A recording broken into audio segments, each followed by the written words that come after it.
In this video, you will hear 5 horror stories that you will not be able to watch until the end. Anyone under the age of 18, please do not watch this video. Let's go. Story 1. The Tunnel of Bones. Location: Ramsay Mining Tunnels, Northern Ontario, Canada. Part 1. Into the Depths. The Ramsay Mining Tunnels had been sealed off for decades, but that didn't deter adventurers like Ethan and Clara from seeking out its hidden depths. The stories surrounding the mine were grim. Disappearances, strange sightings, and eerie sounds that echoed through the shafts. But that was exactly why the couple had decided to explore it. Standing at the entrance to the abandoned tunnels, Ethan adjusted his backpack and flashed Clara a grin, though his stomach was knotted with nervous excitement. Ready for this? Clara rolled her eyes, tugging her helmet tighter over her short, dark hair. You ask that like we haven't been planning this for months. Let's get inside before we lose daylight. The sun was already dipping below the horizon, casting long shadows over the rocky landscape. The entrance to the tunnel loomed before them, a dark, gaping maw carved into the side of a granite hill. A rusted sign, barely legible through the grime, warned, "Danger, keep out. Mine closed by order of Ramsay Mining Corporation."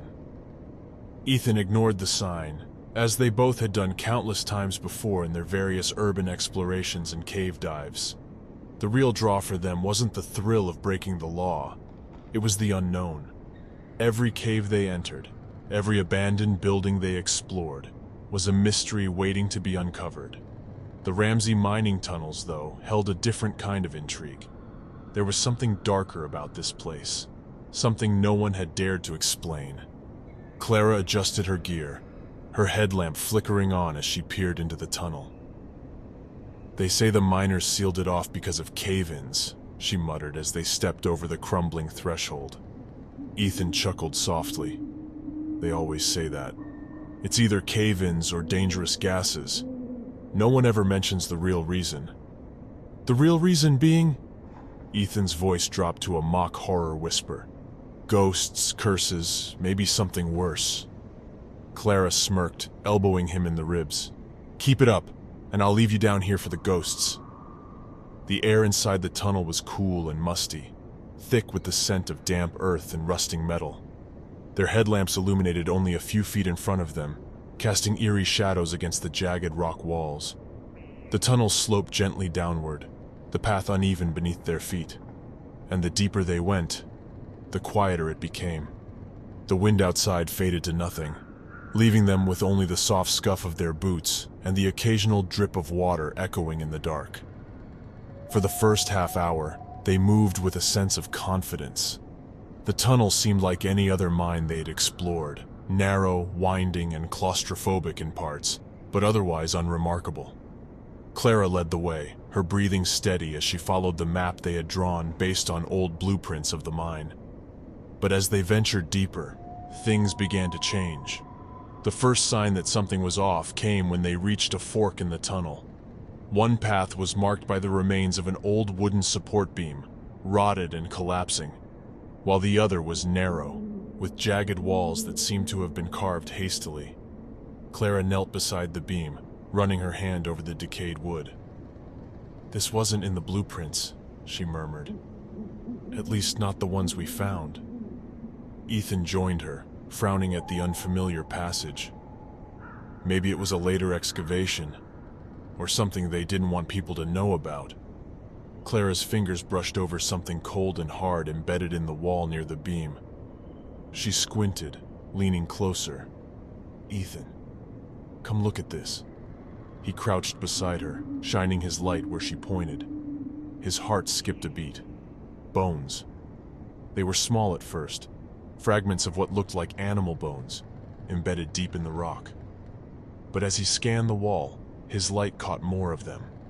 Dozens. No, hundreds of bones. Some were human, unmistakably so. They were tangled together, fused with the stone as though they had been part of the earth itself. "What the hell?" Ethan whispered, his skin crawling. Clara stood, her expression unreadable. This isn't normal.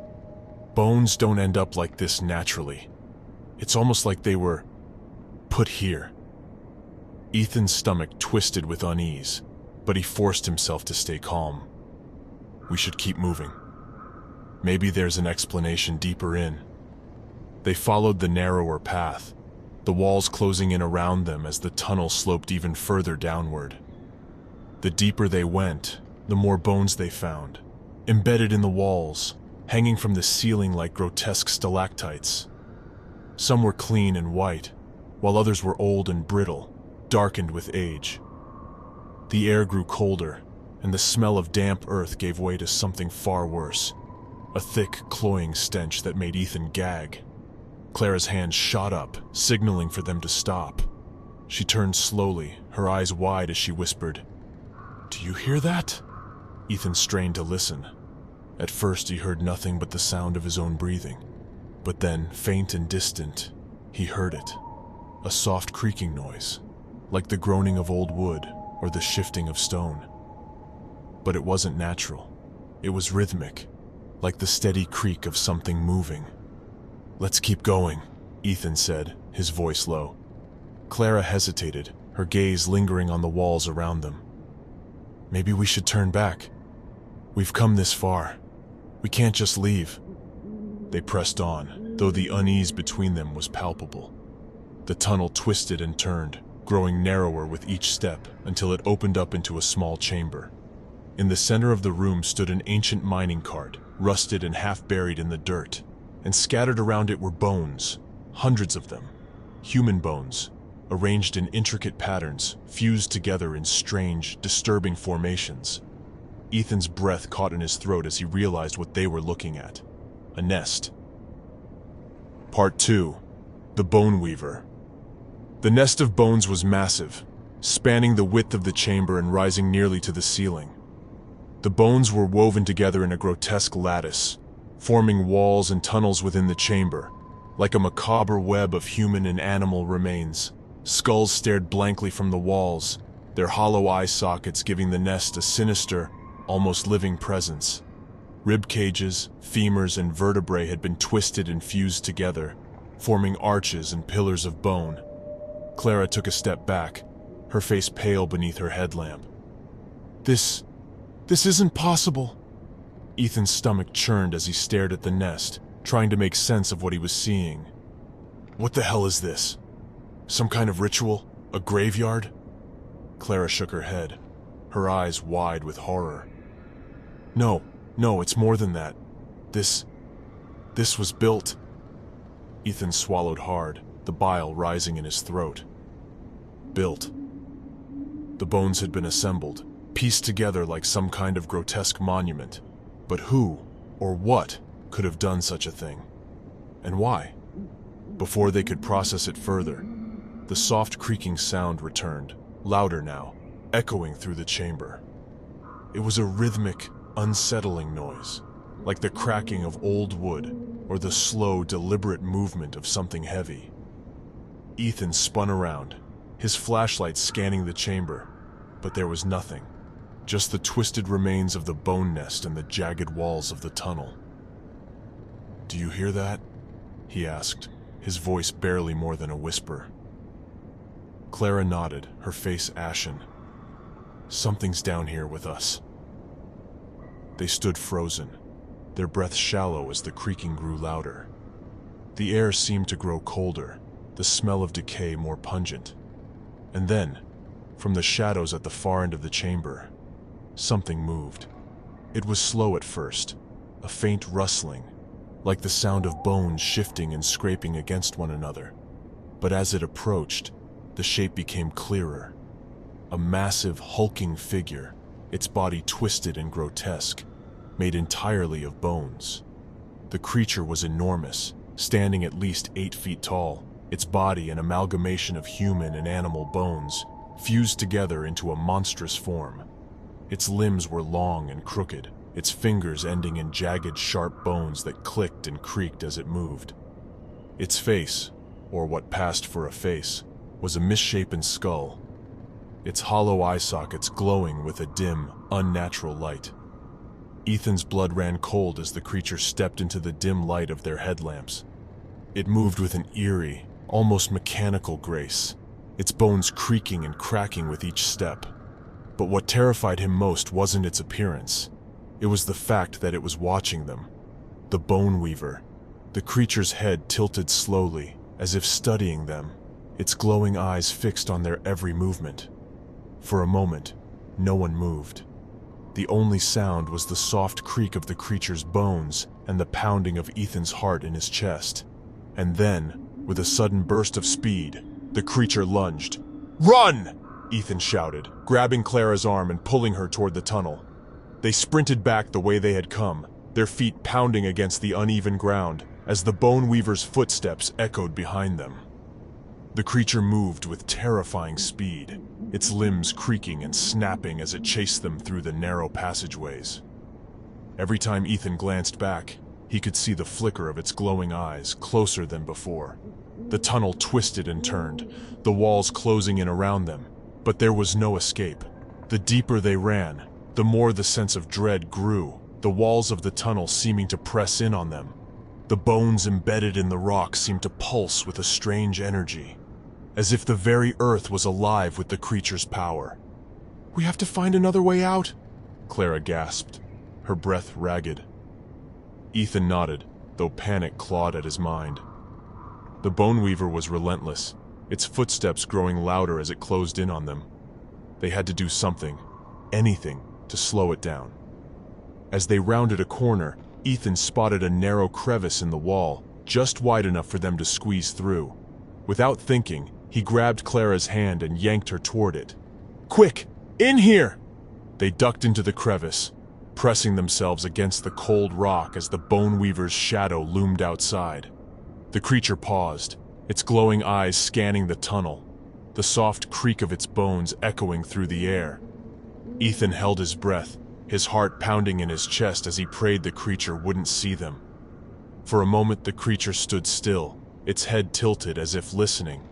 Then, with a low guttural creak, it turned and moved deeper into the tunnels.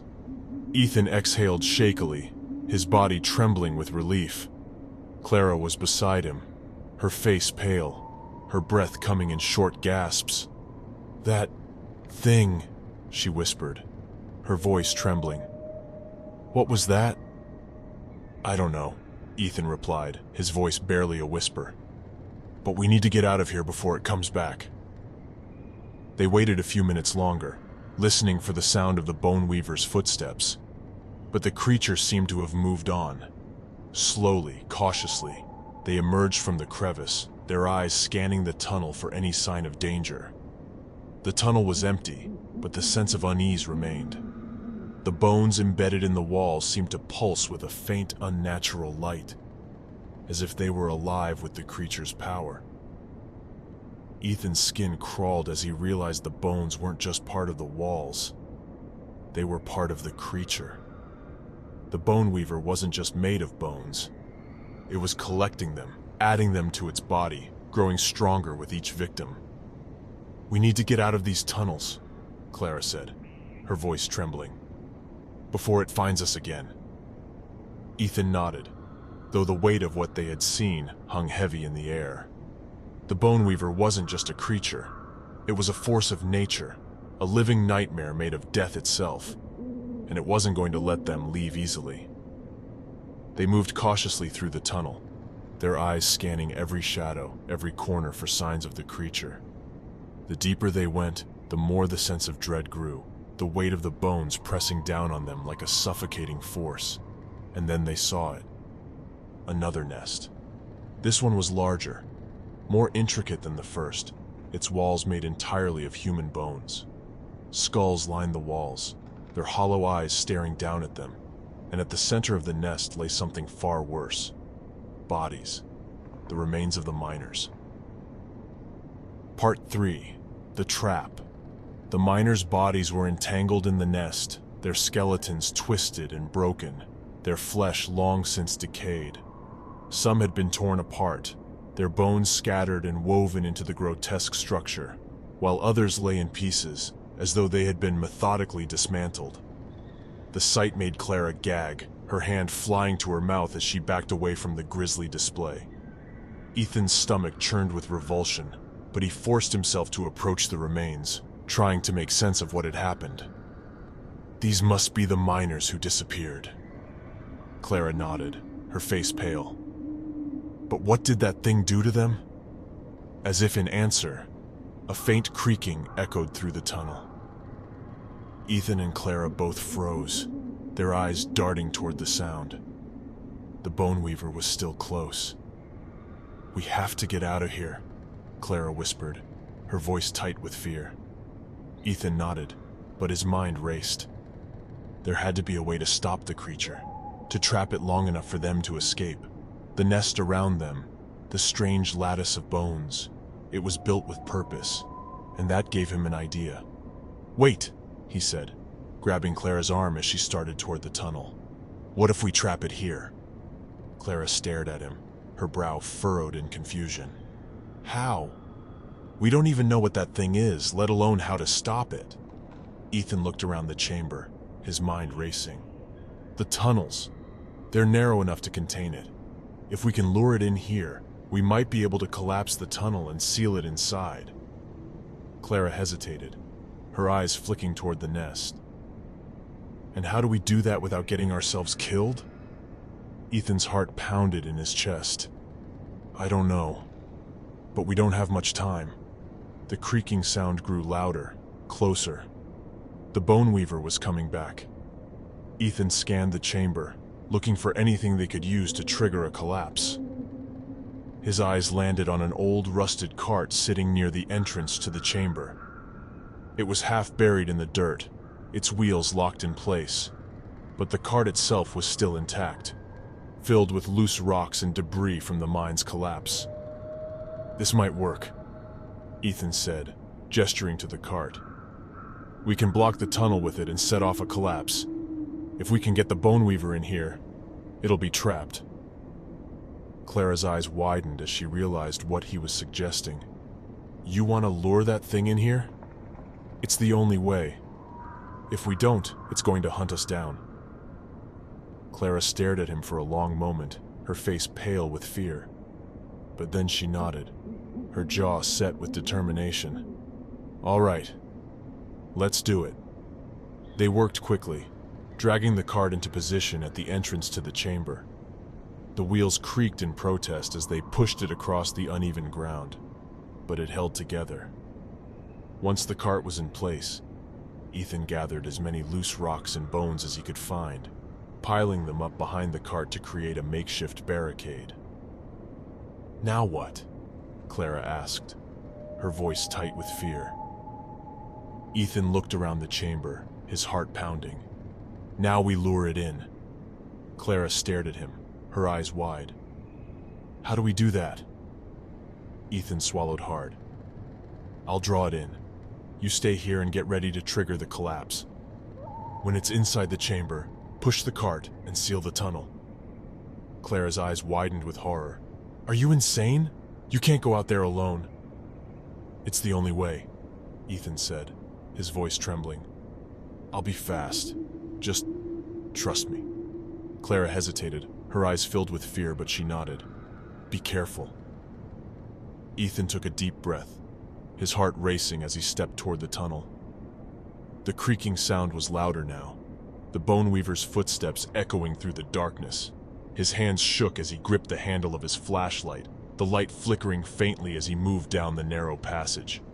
The tunnel was suffocatingly dark, the walls closing in around him as he moved deeper into the mine. The air was thick with the smell of decay, and the bones embedded in the walls seemed to pulse with an unnatural energy. Every step sent a shiver down his spine, but he pressed on, his heart pounding with fear. And then he saw it. The bone weaver loomed ahead, its massive body coiling through the tunnel like a living nightmare. Its glowing eyes flickered in the darkness, fixed on Ethan as it moved toward him with deliberate, mechanical precision. Ethan's breath caught in his throat, his heart hammering in his chest. He turned and ran, sprinting back toward the chamber as fast as his legs could carry him. The bone weaver let out a low, guttural creak, its footsteps thundering behind him as it gave chase. "Ethan!" Clara's voice echoed from the chamber. "I'm coming!" Ethan shouted, his breath ragged as he raced through the tunnel. The Bone Weaver was close. Too close. Its massive limbs scraped against the walls of the tunnel, its body moving with terrifying speed as it closed in on him. Ethan's legs burned with exhaustion, his lungs screaming for air. But he didn't stop. He couldn't. The entrance to the chamber was just ahead, the cart and makeshift barricade waiting. Clara stood at the edge of the chamber, her eyes wide with fear as she watched him approach. "Now!" Ethan shouted, his voice hoarse. Clara didn't hesitate. She shoved the cart forward with all her strength, sending it crashing into the tunnel entrance.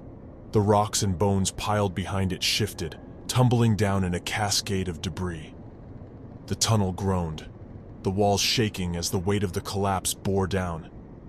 Ethan dove into the chamber just as the tunnel collapsed behind him, the sound of crashing rock and snapping bones filling the air. The Bone Weaver let out a deafening screech, its body trapped behind the pile of debris. Part 4. Trapped.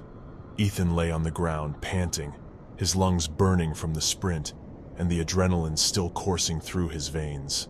Clara was by his side in an instant, pulling him to his feet. The two of them stared at the pile of debris blocking the tunnel, their breaths coming in ragged gasps as the Bone Weaver's screech echoed through the mine. For a moment, they were frozen in place, their minds unable to process what had just happened. The creature, the Bone Weaver, was trapped on the other side of the collapse, its inhuman wails reverberating through the rock. But even as they caught their breath, the air was still thick with dread. The creature had been fast, too fast. They had sealed it off, but for how long? "Do you think it's dead?" Clara asked, her voice trembling. Ethan shook his head, his eyes fixed on the pile of rocks and bones that now blocked the tunnel. "I don't know. I don't think so." The creature's enraged screech had stopped, leaving an eerie silence in its wake. For the first time since they had entered the Ramsey mining tunnels, the oppressive weight that had hung in the air seemed to lift, if only slightly. But Ethan's gut told him this wasn't over. The Bone Weaver wasn't just a physical being. It was something much older, much darker. It had been living down here, building its nests out of the dead for who knew how long. Trapping it behind a pile of rocks didn't feel like enough. "We need to leave," Clara said, her voice strained. "Now." Ethan nodded. "Let's go." They turned and hurried back through the chamber, their footsteps echoing off the bone-covered walls. The thought of the miners' remains, woven into the nests like grotesque decorations, weighed heavy on their minds, but there was no time to linger. They had to escape while they still could. The tunnels twisted and turned, the walls narrowing in some places and expanding in others. As they moved, the bones embedded in the rock seemed to watch them, their empty eye sockets following their every step. Every once in a while, Ethan thought he heard a faint creaking noise from somewhere in the distance, but he told himself it was just his imagination. After what felt like hours of navigating the labyrinth of tunnels, they finally reached a junction they recognized, the fork near the rotting wooden beam. Relief surged through Ethan's chest as he realized they were close to the surface, close to safety. But as they stepped into the familiar passage, the air grew cold again. A soft rhythmic creaking echoed through the tunnels. Clara stopped, her eyes wide with fear. "Ethan? Do you hear that?" Ethan's blood ran cold. He had hoped, prayed, that the Bone Weaver was still trapped behind the collapsed tunnel. But the sound of bones creaking and shifting told him otherwise. The creature wasn't done with them. "Run," Ethan whispered. They sprinted down the tunnel, their headlamps flickering as they bounced with each frantic step. The tunnel's exit was close, just ahead, but the rhythmic creaking grew louder, closer, as though the Bone Weaver was right behind them, moving impossibly fast through the narrow passages. Ethan risked a glance over his shoulder and his heart nearly stopped. The Bone Weaver was there, its massive skeletal form squeezing through the tunnel, its glowing eyes fixed on them with murderous intent. Its limbs scraped against the rock walls as it moved. pieces of bone falling off only to be replaced by new bones it collected from the walls as it pursued them. It was relentless, growing stronger with each passing second, and its rage was palpable. "Faster!" Clara screamed, her voice breaking with panic. They pushed themselves harder, their legs burning as they neared the exit. The tunnel widened, and the faint light from outside began to filter through the darkness. They were so close, but the Bone Weaver was closing in. Ethan's heart pounded in his chest as they reached the mouth of the tunnel. The cold night air hit his face like a shock as they burst through the entrance, stumbling into the open. Clara was right behind him, her face pale and her breaths ragged. For a brief moment they stood there, gasping for breath, staring back at the dark entrance of the tunnel. The Bone Weaver hadn't followed them out, not yet, but the sound of its creaking bones echoed through the mine, a reminder that it was still down there, lurking in the depths. Clara collapsed to the ground, her body trembling with exhaustion and fear. "We made it! We made it out!" Ethan didn't respond. His eyes were still fixed on the tunnel, his mind racing. They had escaped, but the Bone Weaver wasn't gone. It was trapped in the mine, but for how long? And how many more would it claim before someone else ventured into those cursed tunnels? "We have to seal it," Ethan said, his voice tight with determination. "The entrance. We have to make sure no one else ever goes in there." Clara looked up at him, her face pale and drawn. "How? We don't have the equipment to collapse the entire mine." Ethan's mind raced. She was right. They didn't have the means to destroy the tunnels or seal off the mine permanently, but they could do something, at least for now. "We need to block the entrance, make it clear that no one should ever go down there again," Ethan said, his voice firm. "We'll tell the authorities what happened. Maybe they can do something." Clara nodded, though the fear in her eyes hadn't faded. "But what if it finds a way out? What if the Bone Weaver escapes?" Ethan's stomach twisted at the thought. The Bone Weaver had been down there for who knew how long, building its nests out of the dead, pulling bones from the earth to grow stronger. If it found a way out, if it escaped the mine, "We'll have to hope it doesn't," Ethan said, though the words felt hollow. Together they gathered what they could, rocks, debris, and fallen branches from the surrounding area, and began piling them in front of the tunnel entrance. It wasn't enough to stop the Bone Weaver if it wanted to escape, but it would at least serve as a warning to anyone who came after them.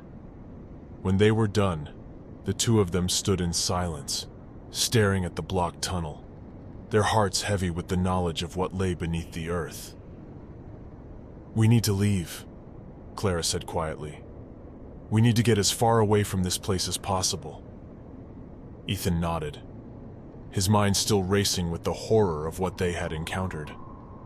The Bone Weaver was still down there, trapped in the tunnels, its body made of the dead, waiting for the next unfortunate souls who dared to venture too deep. As they turned to leave, Ethan cast one last glance at the tunnel entrance. The sound of creaking bones had faded, but the weight of the creature's presence still lingered in the air.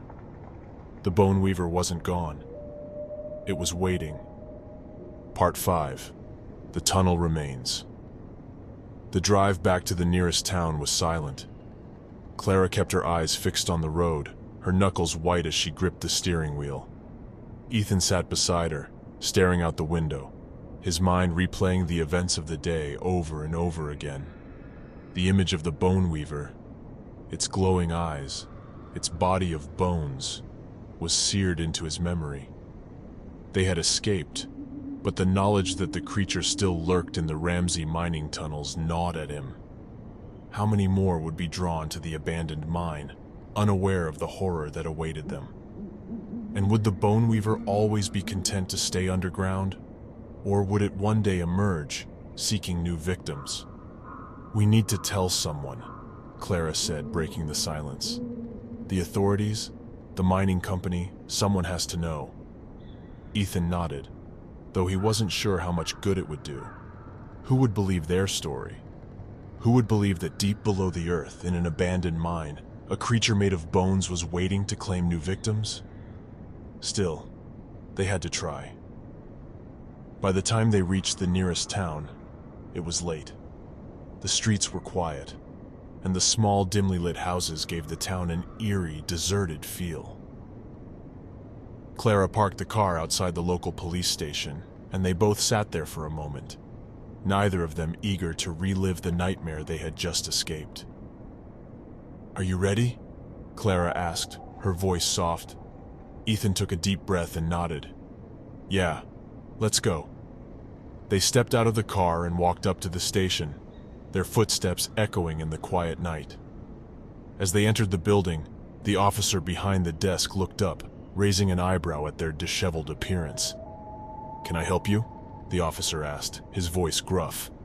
Ethan exchanged a glance with Clara before stepping forward. "We need to report something dangerous, in the Ramsey mining tunnels." The officer's expression darkened at the mention of the tunnels. "The Ramsey tunnels? Those have been closed for years. No one goes down there anymore." Ethan swallowed hard. "We did. And there's something down there. Something unnatural." For the next hour, they recounted everything that had happened. The bones embedded in the walls, the nests, the bone weaver. The officer listened, his face growing more skeptical with each passing detail, but he wrote down their report, nodding slowly. "I'll pass this along to the higher-ups," the officer said as they finished. "But I'll be honest with you, kids. People don't usually believe stories like this." Ethan's stomach sank, but he nodded. "I understand. Just make sure no one else goes down there." As they left the station, the weight of the day's events still hung over them. Clara sighed, rubbing her hands together nervously. "Do you think they'll do anything?" she asked quietly. Ethan shook his head. "I don't know. I hope so." They stood in silence for a moment, the night air cool against their skin. The Ramsey mining tunnels were miles away, but the presence of the bone weaver still lingered, a dark shadow that would never leave them. "We survived," Clara said softly, breaking the silence. "That's something." Ethan nodded, though the fear in his chest hadn't faded. They had escaped the tunnels, but the bone weaver was still down there, waiting for its next victim. They had survived, but how many more would be lost to the creature in the darkness? As they walked back to the car, Ethan glanced back toward the horizon, where the Ramsey mining tunnels lay hidden beneath the earth. The bone weaver was waiting, and it would always be waiting. The end. Story 2. The Screaming Windmill. Location: the Old Miller's Windmill, Groningen, Netherlands. Part 1. The Abandoned Windmill. The windmill on the outskirts of Groningen had always fascinated Anouk van Dijk. It was a relic of another time, standing tall and defiant despite the centuries that had passed since it had last turned. She had moved to the quiet village just a week ago, seeking inspiration for her next series of paintings. The cottage she had rented was small, cozy, and perched on a hill with a perfect view of the old windmill. From her window, Anouk could see its weathered sails, still and silent against the sky. It was a perfect subject. The villagers didn't share her enthusiasm, though. Whenever she asked about the windmill, their faces would grow dark, and they'd mutter something about it being cursed. Most avoided it entirely, even changing the route they walked to avoid passing near it. "They say it's haunted," the elderly woman who ran the local bakery had told her one morning. "That place hasn't turned since the storm. No one goes near it anymore, not if they value their soul." Anouk had laughed it off at the time. She wasn't one to believe in ghost stories, especially not when it came to something as mundane as an old windmill. Still, there was something about the mill that drew her in. Perhaps it was the sense of mystery, the idea that such an imposing structure could have once been a bustling hub, now left to rot and decay in the countryside. She spent her days sitting by the window of her cottage, sketching the windmill from every angle. The broken sails, the faded wood, The way the light played off its cracked surface in the late afternoon sun, it was all mesmerizing to her. There was something almost human about the mill, the way it loomed over the landscape as though watching the village below. As the days passed, Anouk became more and more obsessed with capturing the mill's essence on canvas. She painted furiously, her hands moving almost of their own accord as she tried to bring the windmill to life. But no matter how many hours she spent, no matter how much paint she used, something always felt off. The mill in her paintings felt flat, lifeless, like a shadow of the real thing. Frustration gnawed at her.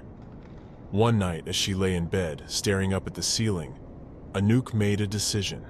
She would go to the windmill, explore it herself. Maybe being inside the structure, seeing its inner workings up close, would give her the perspective she needed. The next day, she packed a small bag with her sketchbook, a flashlight, and some snacks, then set off toward the windmill. The sky was overcast, and a soft drizzle had begun to fall, but Anouk didn't mind.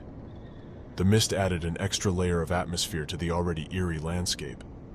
The windmill stood on a small hill, surrounded by overgrown weeds and long-forgotten farming equipment. The closer she got, the more imposing it seemed. Up close, the wood looked charred in places, blackened as though it had once been licked by flames. The stone base was cracked, with ivy crawling up its sides. And yet, despite the decay, the structure still stood tall and proud, as though defying the passage of time. Anouk hesitated at the base of the windmill, her hand resting on the weathered door. The handle was cold under her fingers, and for a moment she considered turning back. But then she shook off the feeling. It was just an old building, nothing more. With a deep breath, she pushed the door open and stepped inside. The interior was dark, the air thick with the smell of damp wood and dust. Her footsteps echoed on the stone floor as she made her way through the main chamber. The gears and mechanisms that had once powered the mill were still in place, though rusted and broken. Cobwebs hung from the beams, and the walls were lined with old, rotting sacks of grain. She climbed the narrow wooden staircase that spiraled up to the top of the mill. The stairs creaked beneath her weight, and she held onto the banister for support as she ascended. The higher she climbed, the more oppressive the air became, heavy with an almost tangible heat. When she reached the top, she stepped into a small room where the mill's sails were connected to the gears. The space was cramped, with barely enough room to stand, but the view from the small window was incredible. She could see the entire village spread out below her, the fields stretching into the horizon. But something wasn't right. The air was stifling, far too warm for such a dreary, rainy day. And then she noticed it, the faint smell of burning wood, like something smoldering just out of sight. Anouk frowned, turning in a slow circle, her eyes scanning the room. The smell grew stronger, and she could feel the heat intensifying. She moved closer to the gears, curious. Maybe there was something lodged in the mechanism, something that had caught fire long ago and never been extinguished. But as she reached out to touch the gears, she felt a sudden, searing pain. She yanked her hand back with a yelp, staring at her palm.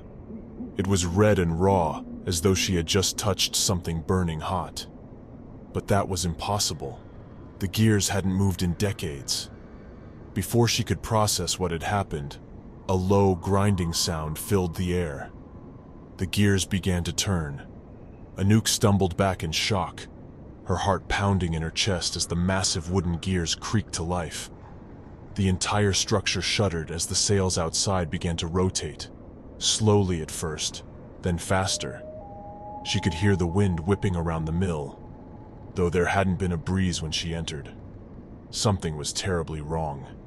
She raced down the stairs, her footsteps echoing through the mill as she reached the ground floor. The door slammed shut behind her with a deafening bang, and she lunged for the handle, yanking it open with all her strength. But the door wouldn't budge. The grinding sound grew louder, more frantic, and the air inside the mill was now unbearably hot. Anouk pounded on the door, panic rising in her chest. She could hear the sound of the sails turning faster and faster, as though the entire windmill was alive. And then she heard the screams. Part 2. De Verbrander. The screams filled the windmill, echoing off the walls and drowning out the grinding of the gears. They were high-pitched, filled with agony, and they seemed to come from everywhere at once.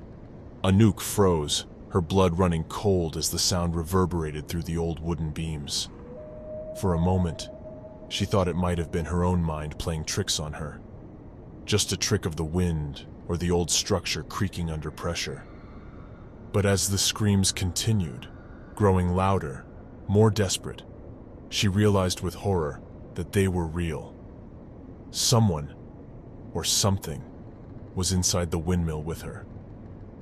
Heart hammering in her chest, Anouk scrambled away from the door and looked around, her flashlight shaking in her trembling hands.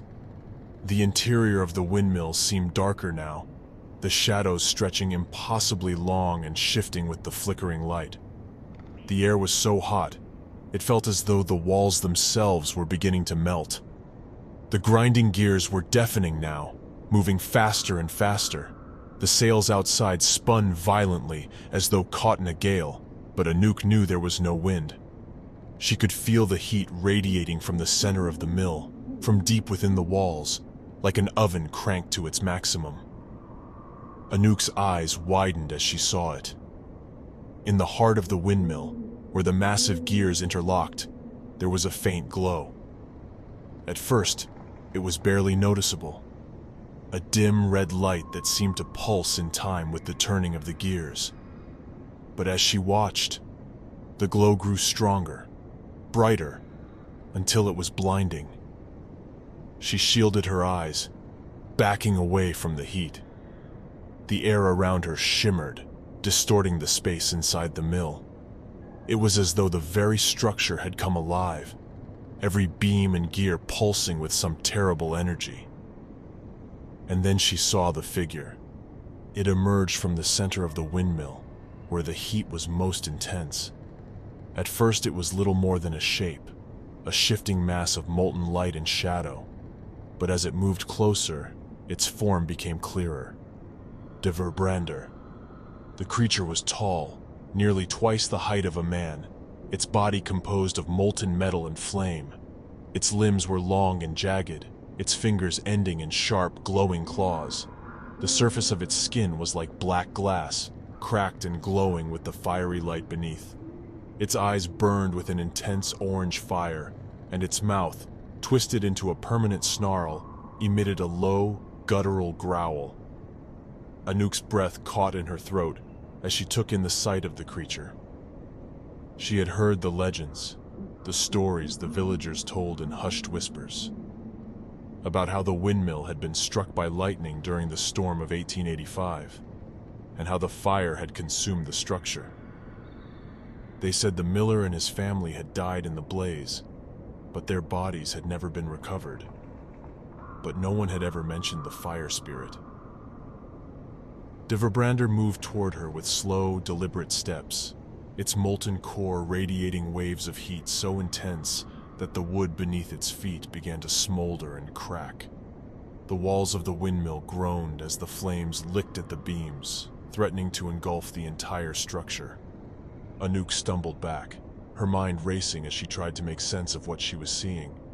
She had come here looking for inspiration, for something to spark her creativity.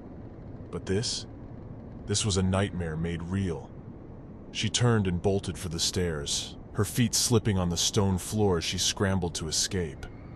But the heat was unbearable, and the air was so thick with smoke that it burned her lungs with every breath.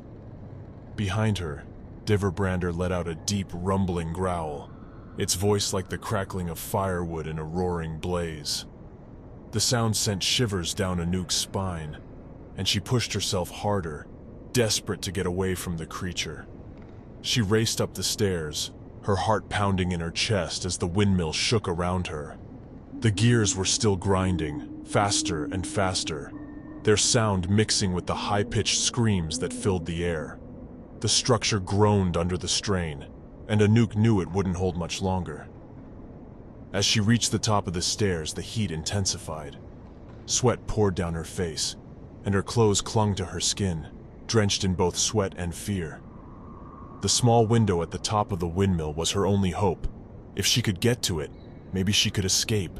Maybe she could jump and survive. But as she reached for the window, the floor beneath her gave way. With a scream, Anouk plummeted through the collapsing floorboards, crashing into the gears below. Pain shot through her body as she hit the ground, her vision blurring from the impact. She struggled to get to her feet, her head spinning, but the heat was overwhelming, and the room felt like it was closing in around her. De Verbrander stood over her, its molten eyes glowing with malevolent intent. The air shimmered with heat, and the creature's body radiated fire, scorching everything it touched. Anouk scrambled backward, her back pressing against the wall as the creature advanced on her. The grinding of the gears grew louder, more frantic, as though the windmill itself was being torn apart from the inside. And then she realized what was happening. The windmill wasn't just a tool for processing grain. It was a machine, an infernal device used by de Verbrander to grind bones, to feed on the souls of those it captured. The screams she had heard weren't just echoes of the past. They were the voices of the mill's victims, trapped forever in its grinding gears. And she was next. De Verbrander reached for her, its fiery claws inches from her face. The heat was unbearable, and the air around her crackled with energy. Anouk's mind raced as she tried to think of a way out, but there was no escape. The creature was too close, too powerful. But then, in a flash of clarity, she remembered the old stories, the ones about how the miller had tried to trap the fire spirit in the windmill, using the gears to crush it and keep it imprisoned. But the storm had come too soon, destroying the mill and releasing the spirit. The gears. Anouk's eyes darted to the massive wooden gears behind de Verbrander. If she could just get the creature into the machinery, maybe, just maybe, she could trap it again. With a surge of adrenaline, Anouk grabbed a broken piece of wood from the floor and lunged at the creature. De Verbrander roared in surprise as the wood struck its molten core, and for a brief moment, it staggered backward, off balance. That was all she needed. Anouk scrambled to her feet and ran toward the gears, her heart racing as she reached for the lever that controlled the mill. Her fingers fumbled with the rusted mechanism, but she managed to yank it down with all her strength. The gears groaned to life, and the entire windmill shuddered as the machinery began to turn. De Verbrander let out a furious roar, its body pulsing with fire as it lunged toward her. But it was too late. The gears caught the creature's arm, pulling it into the grinding mechanism. The sound of bones snapping and metal grinding filled the air as the creature was dragged into the machinery. Anouk watched in horror as the windmill's gears began to crush de Verbrander, its molten body splintering and cracking under the pressure. The heat was unbearable, and the entire structure trembled as the creature let out one final ear-piercing scream. And then, with a deafening crash, the windmill collapsed.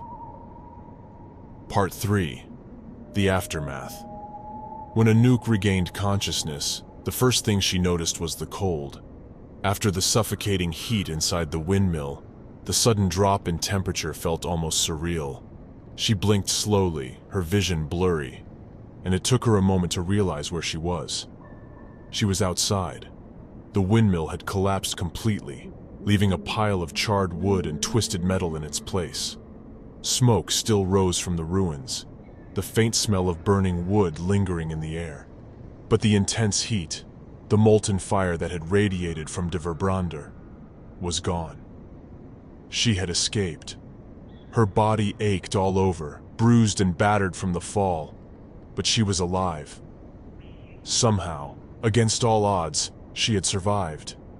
Anouk slowly sat up, wincing as pain shot through her side. She looked around, her mind struggling to process what had just happened. The windmill, de Verbrander, it was all real. She hadn't imagined it. The fire spirit had been trapped inside the mill, using it to grind bones and feed on the souls of its victims, and she had been its next target. A shiver ran down her spine as she remembered the screams, The sound still echoed in her ears, even now, in the cold light of day. Those were the voices of the miller and his family, the ones who had died in the fire. They had been trapped in the windmill for all these years, their souls ground to dust by the cursed gears. But now, it was over. De Verbrander was gone, crushed by the very machinery it had once controlled. The windmill, which had stood as a dark reminder of the past for so long, was nothing more than a pile of ash and rubble. Anouk stood slowly, her legs shaky, and took a deep breath.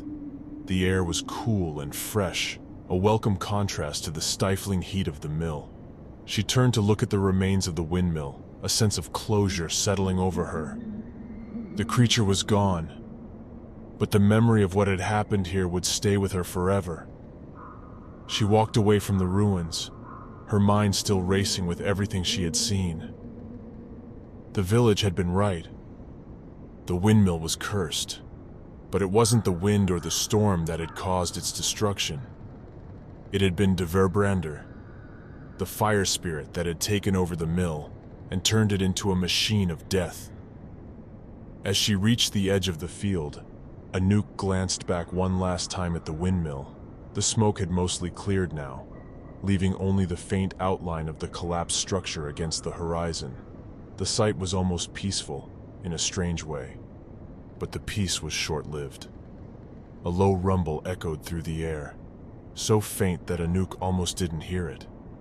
She stopped in her tracks, her heart skipping a beat as she turned back toward the windmill. The ground beneath the ruins was shaking, ever so slightly. For a moment, Anouk stood frozen, her mind refusing to believe what she was seeing. But as the rumble grew louder, more insistent, she felt the familiar sense of dread creep over her. The windmill wasn't done. Before her eyes, the charred remains of the structure began to move. The broken gears, the twisted beams, the shattered stones, they were shifting, pulling themselves together as though some invisible force was guiding them. The sails, which had been reduced to ashes, began to reform, their tattered remains stretching out like the arms of a ghost. And then, from the heart of the windmill, a faint, glowing light appeared. Anouk's blood ran cold. It was de Verbrander. The fire spirit hadn't been destroyed, not completely. It had been weakened, perhaps, trapped once again within the ruins of the windmill. But it wasn't gone. And as the windmill slowly rebuilt itself, piece by piece, Anouk realized with a sinking dread that it would never be gone. The curse of the windmill would never end. She turned and ran, her footsteps pounding against the earth as she fled from the rising structure. The sound of grinding gears filled the air behind her, growing louder with each passing second. But Anouk didn't look back. She couldn't. The windmill would always rebuild itself, and de Verbrander would always be waiting. Part 4. The Endless Cycle. Anouk didn't stop running until she reached the edge of the village. Her chest heaved with exertion, her lungs burning from the cold air, but she didn't dare slow down. Even though she was miles away from the windmill now, the fear still gripped her, gnawing at her like a persistent nightmare. The villagers had been right all along. The windmill was cursed, but it wasn't just some old ghost story meant to scare children. It was real. The fire spirit, de Verbrander, was real. And now Anouk knew that the mill had never been abandoned. Not truly. It had been lying dormant, waiting for someone to disturb it. And she had been the one to wake it. Anouk made her way to the center of the village, her mind racing. She needed to tell someone, warn them about what had happened. But as she reached the small square, her steps faltered. The streets were empty, the shops closed, the windows dark. It was as though the entire village had fallen silent, as though it had sensed the return of the evil that haunted the windmill. The only sound was the faint whisper of the wind as it rustled through the trees. Anouk approached the bakery where she had spoken to the elderly woman days earlier, hoping to find someone, anyone, who could help. But as she stepped up to the door, she stopped. There was something written on the window, etched into the glass in what looked like soot and ash. It's never over. Asterisk, asterisk. Anouk's heart skipped a beat. The words were crude, scrawled hastily, as though someone had written them in a hurry. But the meaning was clear. The curse would never end. The fire spirit, de Verbrander, would always return. No matter how many times the windmill was destroyed, no matter how many victims it claimed, it would rebuild itself, stronger than before. And the screams, the endless agonized screams, would continue to echo from its grinding gears. Anouk turned away from the bakery, her mind numb with fear. There was nothing she could do. The windmill was beyond saving, beyond stopping. The curse had been unleashed once again, and there was no way to contain it. As she walked back toward her cottage, the wind picked up, swirling around her like a cold, invisible hand. And as she looked toward the horizon, she could see the faint outline of the windmill, standing tall and proud once more. The sails were turning. Anouk's breath caught in her throat. She watched in horror as the windmill came to life, its massive gears grinding, its sails spinning faster and faster. The air was filled with the sound of creaking wood and grinding stone, and then faintly, she heard it. The screams. They were distant at first, barely audible over the sound of the wind. But as the sails turned, the screams grew louder, more desperate, as though the windmill itself was feeding on them, growing stronger with each passing second. And Anouk knew, deep down, that the windmill had claimed its next victim. She was the one who had awoken de Verbrander, and now she would be its next prey. The windmill would always turn, and the screams would never end. Story 3. The Hotel at the End of the World. Location: Hotel Northman, Svalbard, Norway. Part 1. The Arrival. Jens Larsen had always considered himself a man of resilience. As a seasoned survivalist, he had trekked through some of the most unforgiving environments on Earth: rainforests, deserts, mountains, and glaciers. But the idea of experiencing total isolation in the Arctic wilderness of Svalbard was something that had intrigued him for years. Hotel Northman, perched on the edge of the world, was legendary among those who sought true solitude. Surrounded by miles of snow-covered tundra and only accessible by a small private plane, the hotel was built for travelers who craved isolation. It stood alone in the middle of a vast expanse of nothing, its cold gray stone blending into the icy landscape. For those brave enough to visit, it promised an experience like no other. A chance to disconnect from the world and exist in the stillness of the Arctic. When Jens arrived, he felt a shiver of excitement despite the freezing cold. The plane had dropped him off a few miles away from the hotel, and he had trudged through knee-deep snow, his heavy boots crunching in the ice. The journey was arduous, but the sight of the hotel looming ahead, with its tall, narrow windows and dark stone walls, gave him a sense of accomplishment. But as Jens approached the front entrance, something felt off. There was no welcome. No staff rushing out to greet him, no one to take his bags or offer a warm drink. The wind howled around him, whipping at his jacket, but the hotel stood silent and still. For a moment he hesitated, glancing over his shoulder at the vast, empty wilderness behind him. The snow-covered landscape stretched out in every direction, a barren, frozen wasteland with no sign of life. This was exactly what he had come for, Jens reminded himself. Complete isolation. He pushed open the heavy wooden door and stepped inside. The lobby was dimly lit, the air thick with the musty scent of old wood and stone. A fireplace crackled weakly in the corner, casting flickering shadows across the walls. The decor was simple: rustic furniture, faded rugs, and a few paintings of snow-covered mountains hung on the walls. The silence was overwhelming, broken only by the soft creak of the wooden floor beneath his feet. Jens walked to the front desk, expecting to find someone, anyone, to check him in. But the desk was empty, and there was no bell to ring. He waited a moment, glancing around the room.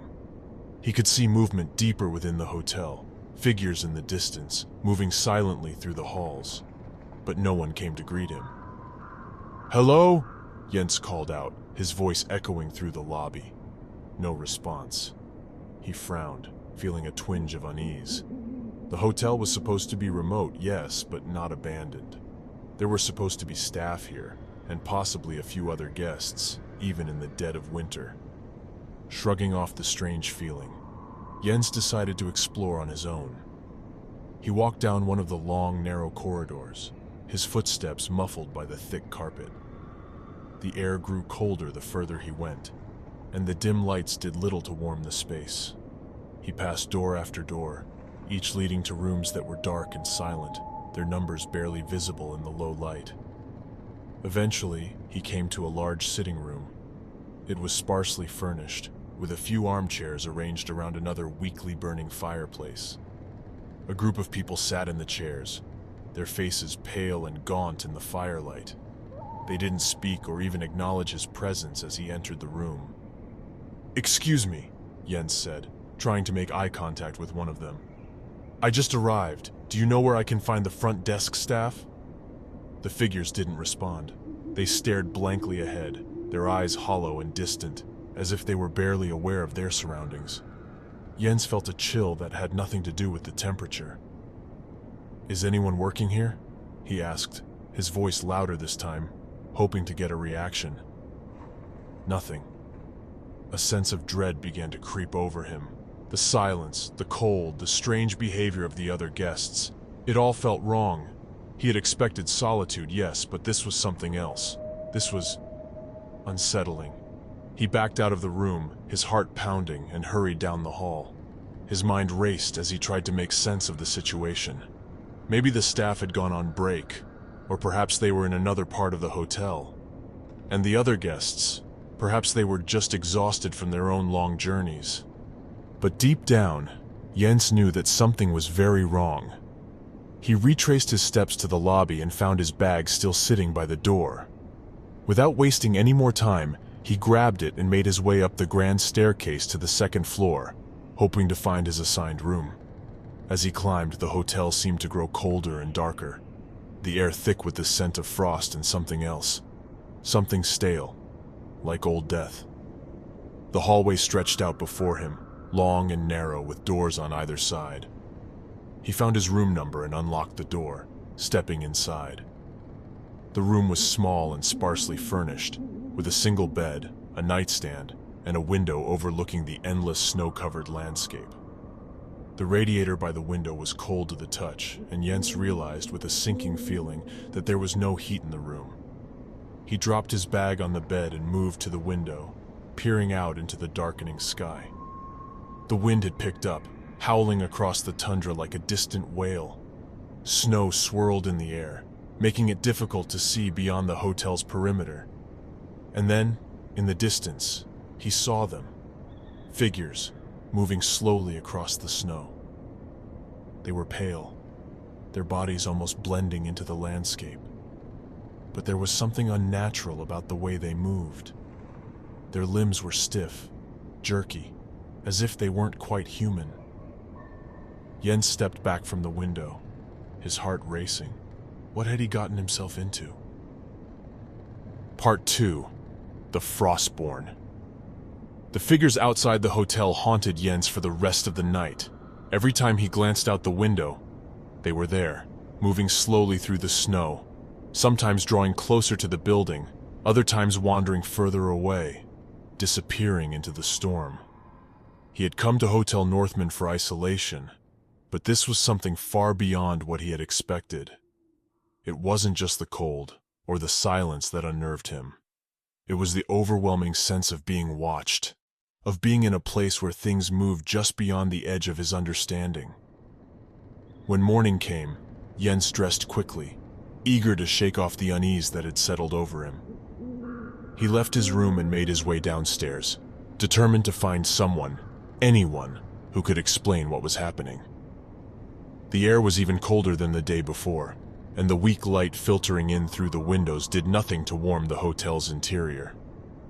The lobby was still empty when he reached it, though he caught a glimpse of one of the figures from the sitting room the night before, slipping silently down a side hallway. Jens hurried after them, his footsteps echoing through the hall. He turned the corner and saw the figure disappear into a small dining area at the back of the hotel. The dining room was dimly lit by a series of flickering candles placed on the tables. A few guests sat at the tables, their backs to him as they stared down at their untouched plates. The air was thick with the scent of something unpleasant, like rotting food left out for too long. Jens approached the nearest table, his stomach churning at the sight of the guests. Their skin was pale, almost translucent, and their clothes were stiff with frost. The woman sitting closest to him didn't even seem to be breathing. Her hollow eyes stared down at her plate, her hands limp in her lap, as if she were frozen in place. "Excuse me," Jens said, his voice low and tentative. The woman didn't respond. "Can you hear me?" He tried again, stepping closer. Still nothing. Jens moved around the table, his heart racing as he waved his hand in front of the woman's face. She remained motionless, her blank expression never changing. His stomach twisted with dread. She wasn't dead. At least, she didn't look dead. But there was something horribly wrong. Her skin had a faint bluish tint, as though frostbite had set in, and when he reached out to touch her hand, it was as cold as ice. Jens recoiled, stumbling back from the table. His mind raced, trying to make sense of what he was seeing. The guests, they weren't human. At least, not anymore. He backed away from the table, his breath coming in short gasps as panic began to set in. The figures he had seen outside in the snow, they weren't guests returning to the hotel. They were something else. Something unnatural. He turned and fled from the dining room, his footsteps echoing loudly in the empty halls. His only thought was to get out of the hotel, to escape this nightmare before it was too late. But as he reached the lobby, he froze. The figures were there, standing just inside the front entrance, their hollow eyes fixed on him. Jens's heart pounded in his chest as he took a step back, his mind screaming at him to run. But his feet felt like lead, his body paralyzed by fear as the figures moved toward him, their stiff, jerky movements even more pronounced up close. They were made of ice. Their skin was pale and translucent, like the woman in the dining room. But their bodies were different. Their limbs were jagged and uneven, as though they had been carved from ice and snow, their hollow eyes glowing faintly in the dim light of the hotel.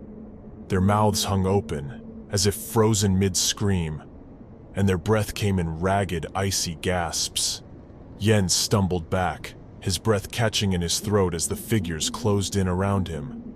He could feel the cold radiating off them, an unnatural, suffocating chill that seeped into his bones.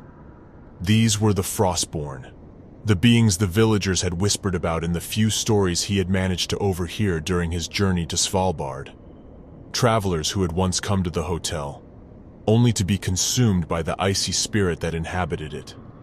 They had lost their humanity, their warmth, and were now nothing more than hollow shells, wandering the halls of Hotel Northman in search of warmth and life. And now, they were coming for him. Jens's survival instincts kicked in. He turned and bolted down the nearest hallway, his heart racing as he searched for a way out. The Frostborn followed, their movements slow but relentless, their icy fingers scraping against the walls as they moved. His breath came in ragged gasps as he turned corner after corner, the hotel's labyrinthine layout making it impossible to keep track of where he was. Every hallway looked the same, cold, dark, and endless. The Frostborn were always just behind him, their hollow eyes watching, waiting for him to tire, to slow down. But Jens wasn't ready to give up. He turned another corner and spotted a door at the end of the hallway. His heart leapt with hope as he sprinted toward it, praying it would lead outside, away from the hotel, away from the Frostborn. He reached the door and threw it open, stumbling out into the blinding snowstorm beyond. Part 3. The Icy Spirit. The cold outside was overwhelming, more intense than anything Jens had ever felt before. The wind howled around him, whipping snow into his face and blinding him to his surroundings. For a moment, he stood there, disoriented, the biting cold seeping through his clothes and into his bones. But it was nothing compared to the icy dread that gnawed at him from within. The Frostborn were still inside the hotel, but he knew they would not stay there for long. They were relentless, driven by a hunger for warmth, for life, and they would come for him soon enough.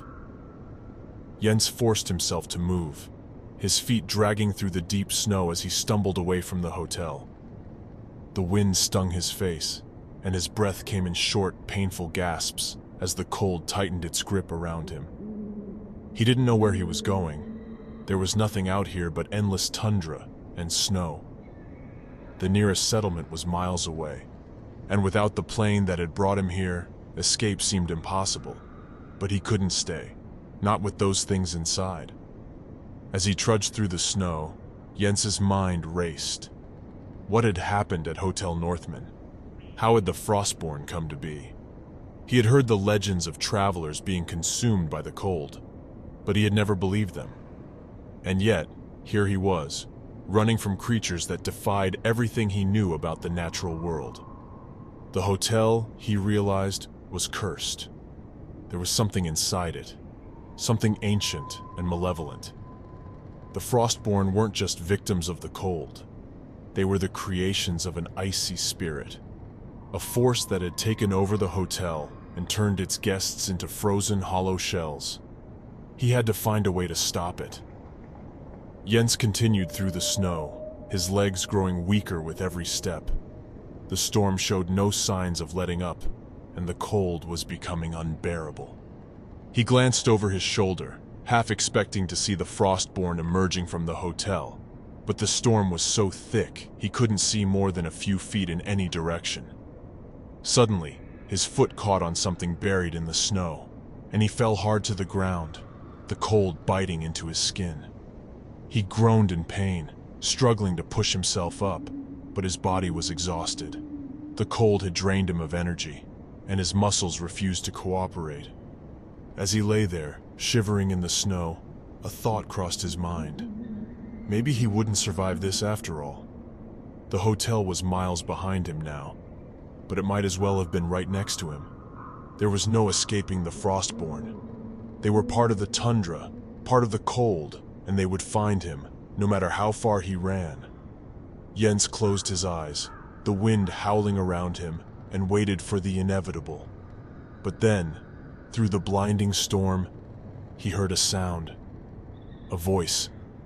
His eyes snapped open, his heart pounding in his chest as he strained to listen. It was faint at first, barely audible over the wind, but it was there. A voice, calling out to him.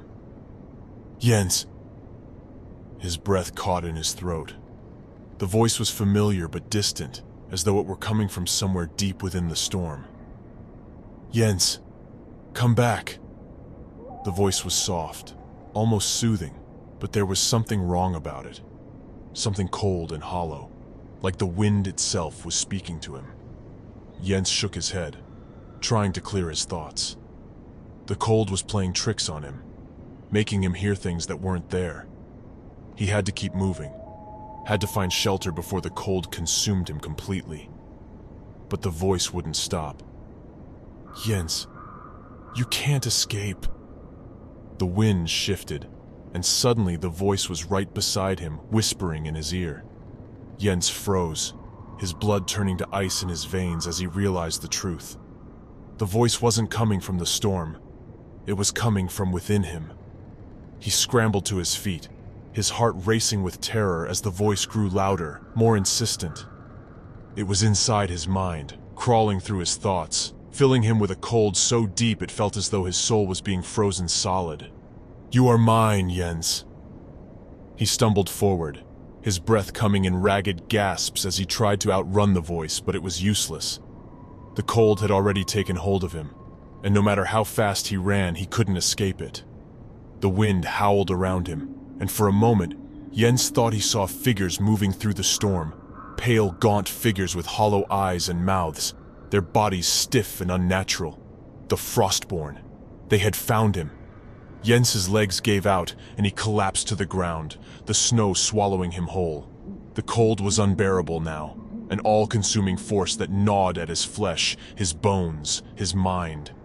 He could feel the Frostborn closing in, their icy fingers reaching for him, their hollow eyes watching as he succumbed to the cold. And then, just as the darkness began to close in around him, the voice whispered one final time, "You belong to the hotel now." Part 4. Becoming Frostborn. Jens woke to silence. The blizzard had passed, leaving the landscape around him eerily calm. He lay still for a moment, blinking up at the gray sky. There was no wind, no howling snow, just a dead stillness that hung over the frozen wasteland. For a moment, he couldn't remember where he was. The events of the previous day seemed like a distant nightmare, blurred and distorted in his mind. But as the cold seeped back into his body, the memories came flooding back. The hotel, the Frostborn, the voice in the wind. He sat up, his body stiff and sore, and looked around. The snow stretched out in every direction, untouched and pristine, like a blank canvas. There was no sign of the hotel, no sign of the Frostborn, and for a brief fleeting moment, Jens wondered if it had all been a dream. But then he saw his hands. His breath caught in his throat as he stared down at them. They were pale, almost translucent, like ice. His fingers were stiff, his skin cold and unfeeling, as though it had been frozen solid. He flexed his hands, but the movement felt unnatural, jerky, like the movements of the Frostborn. Panic surged through him as he scrambled to his feet, his heart racing. He stumbled through the snow, desperate to find a reflection, something to show him what had happened to him. But there was nothing. No water, no mirrors, only the endless expanse of ice and snow. The cold gnawed at him, but it was different now. It didn't bite into his skin the way it had before. Instead, it felt comforting, like a part of him. The cold wasn't an enemy anymore. It was inside him, coursing through his veins, filling his mind with a strange, hollow stillness. Jens staggered forward, his breath coming in ragged gasps. He had to get back to the hotel. There had to be a way to reverse this, a way to stop whatever was happening to him. He wasn't Frostborn yet, not completely. As he moved, the landscape around him began to shift. The sky darkened, and the wind picked up, carrying with it the faint sound of whispers. The cold settled over him like a blanket, but instead of draining him, it seemed to fuel him, giving him the strength to keep going. After what felt like hours of walking, he saw it. Hotel Northman. It stood tall and silent, its dark stone walls looming over the frozen landscape. The wind howled around it, the snow swirling in the air. But the hotel remained untouched, as though it had been carved from the very ice itself. Jens hesitated, his heart pounding in his chest. He didn't want to go back, but he had no choice. The hotel held the answers. It was the source of the curse, the reason why the Frostborn existed. And if there was any hope of reversing what had happened to him, it was inside those walls.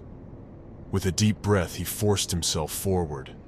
The doors of the hotel creaked open as he approached, and he stepped inside, the cold air rushing in behind him. The lobby was just as he had left it, silent, empty, and cold. But now, he could see the truth.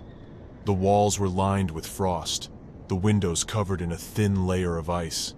The air was thick with the scent of snow and decay, and the flickering flames in the fireplace gave off no warmth. The hotel wasn't just a building, it was alive, a living entity that fed on the cold, on the souls of those who entered it. And Jens was part of it now. He moved through the halls, his footsteps slow and deliberate, the cold guiding him. The Frostborn were here, somewhere in the shadows, watching him, waiting for him to join them. He could feel their presence, could hear their hollow whispers echoing through the walls. "You are one of us now." Jens's mind raced as he reached the grand staircase, his body moving on its own. He didn't want to believe it, didn't want to accept what was happening to him, but the truth was undeniable. The hotel had claimed him, just as it had claimed the others. His hands trembled as he reached the top of the stairs, his breath coming in short, shallow gasps. He could feel the cold inside him, deep in his bones, in his very soul. It was changing him, hollowing him out, turning him into one of the Frostborn. As he stood there, staring down at the lobby below, the reality of his situation hit him like a punch to the gut. He would never leave this place. The hotel would keep him, just as it had kept the others. He would wander these halls, searching for warmth, for life, but finding nothing. And in time, he would become just like the other guests, pale, hollow, frozen in time. Jens closed his eyes, his body trembling with a mixture of fear and resignation. He had come to Svalbard seeking isolation, seeking to test his strength against the cold and the elements. But he had found something far worse. "You belong to the hotel now," the voice whispered, cold and hollow. Jens opened his eyes, the last of his warmth fading away. He was Frostborn. The end. Story 4. The Endless Library. Location: Biblioteca Civica, Verona, Italy. Part 1. The Invitation.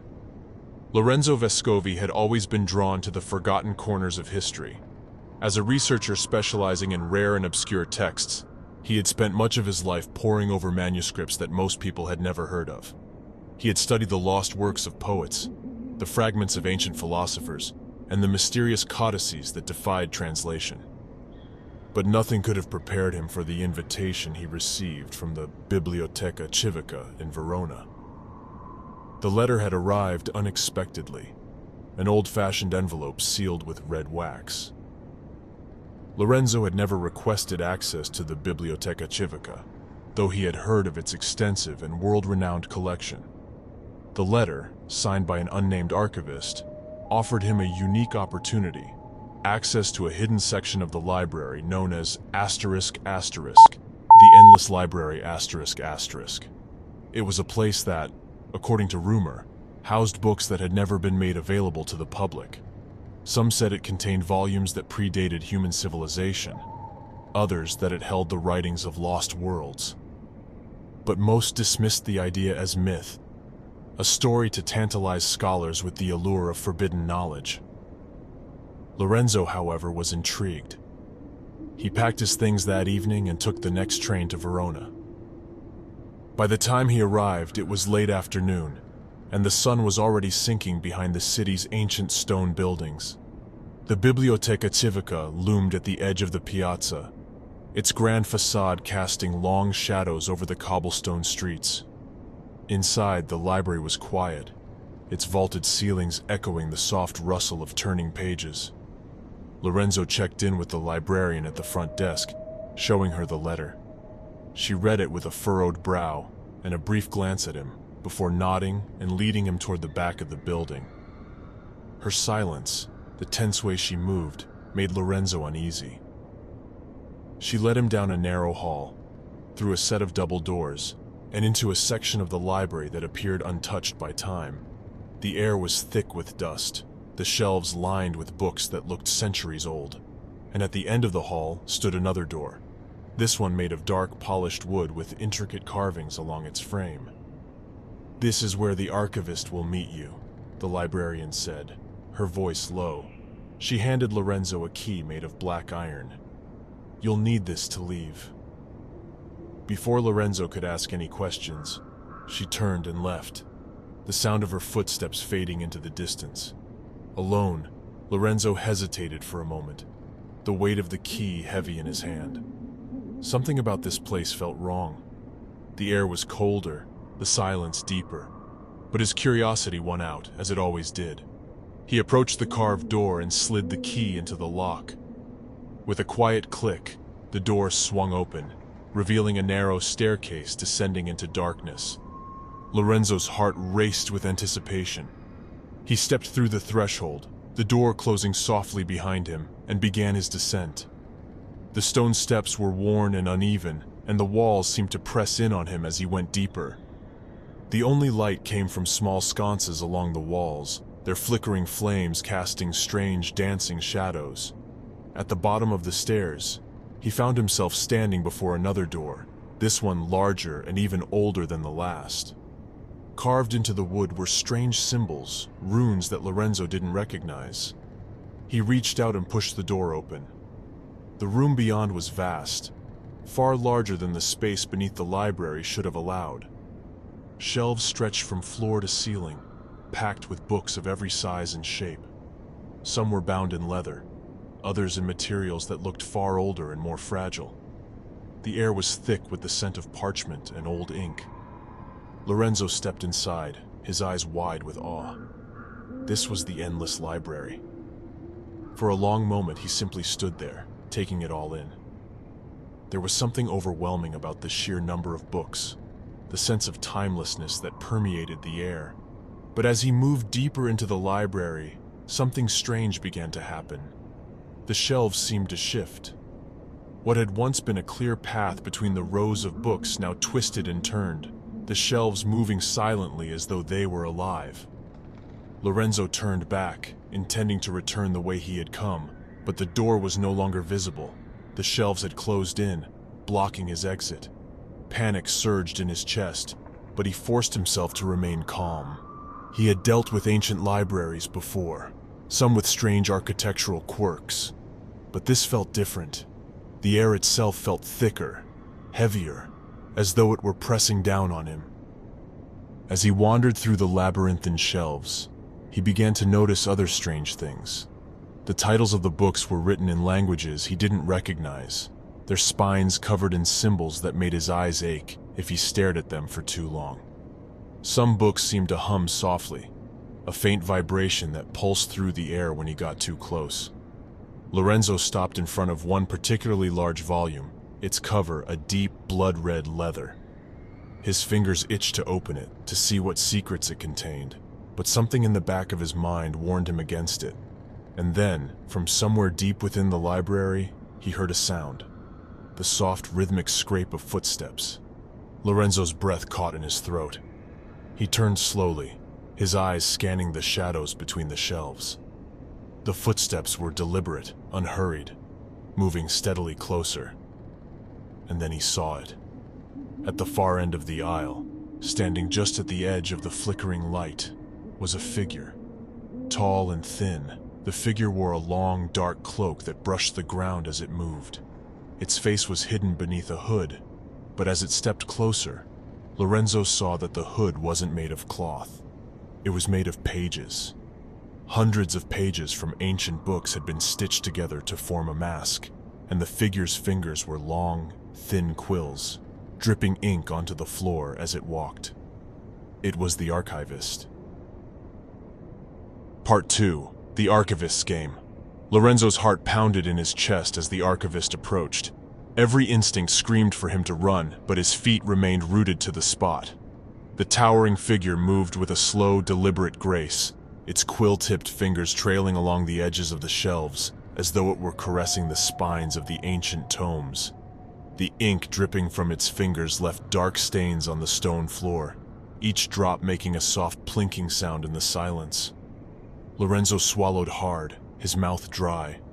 The air around him felt charged, heavy with an energy that made his skin crawl. He had spent years in libraries, archives, and old collections, but this place, this figure, was different. This wasn't a guardian of knowledge. It was something darker, something that shouldn't exist.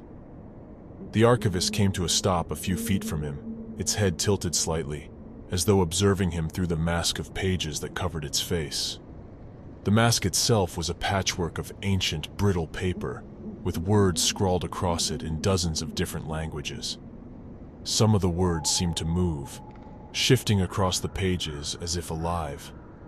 When it finally spoke, its voice was soft, like the rustling of pages in the wind.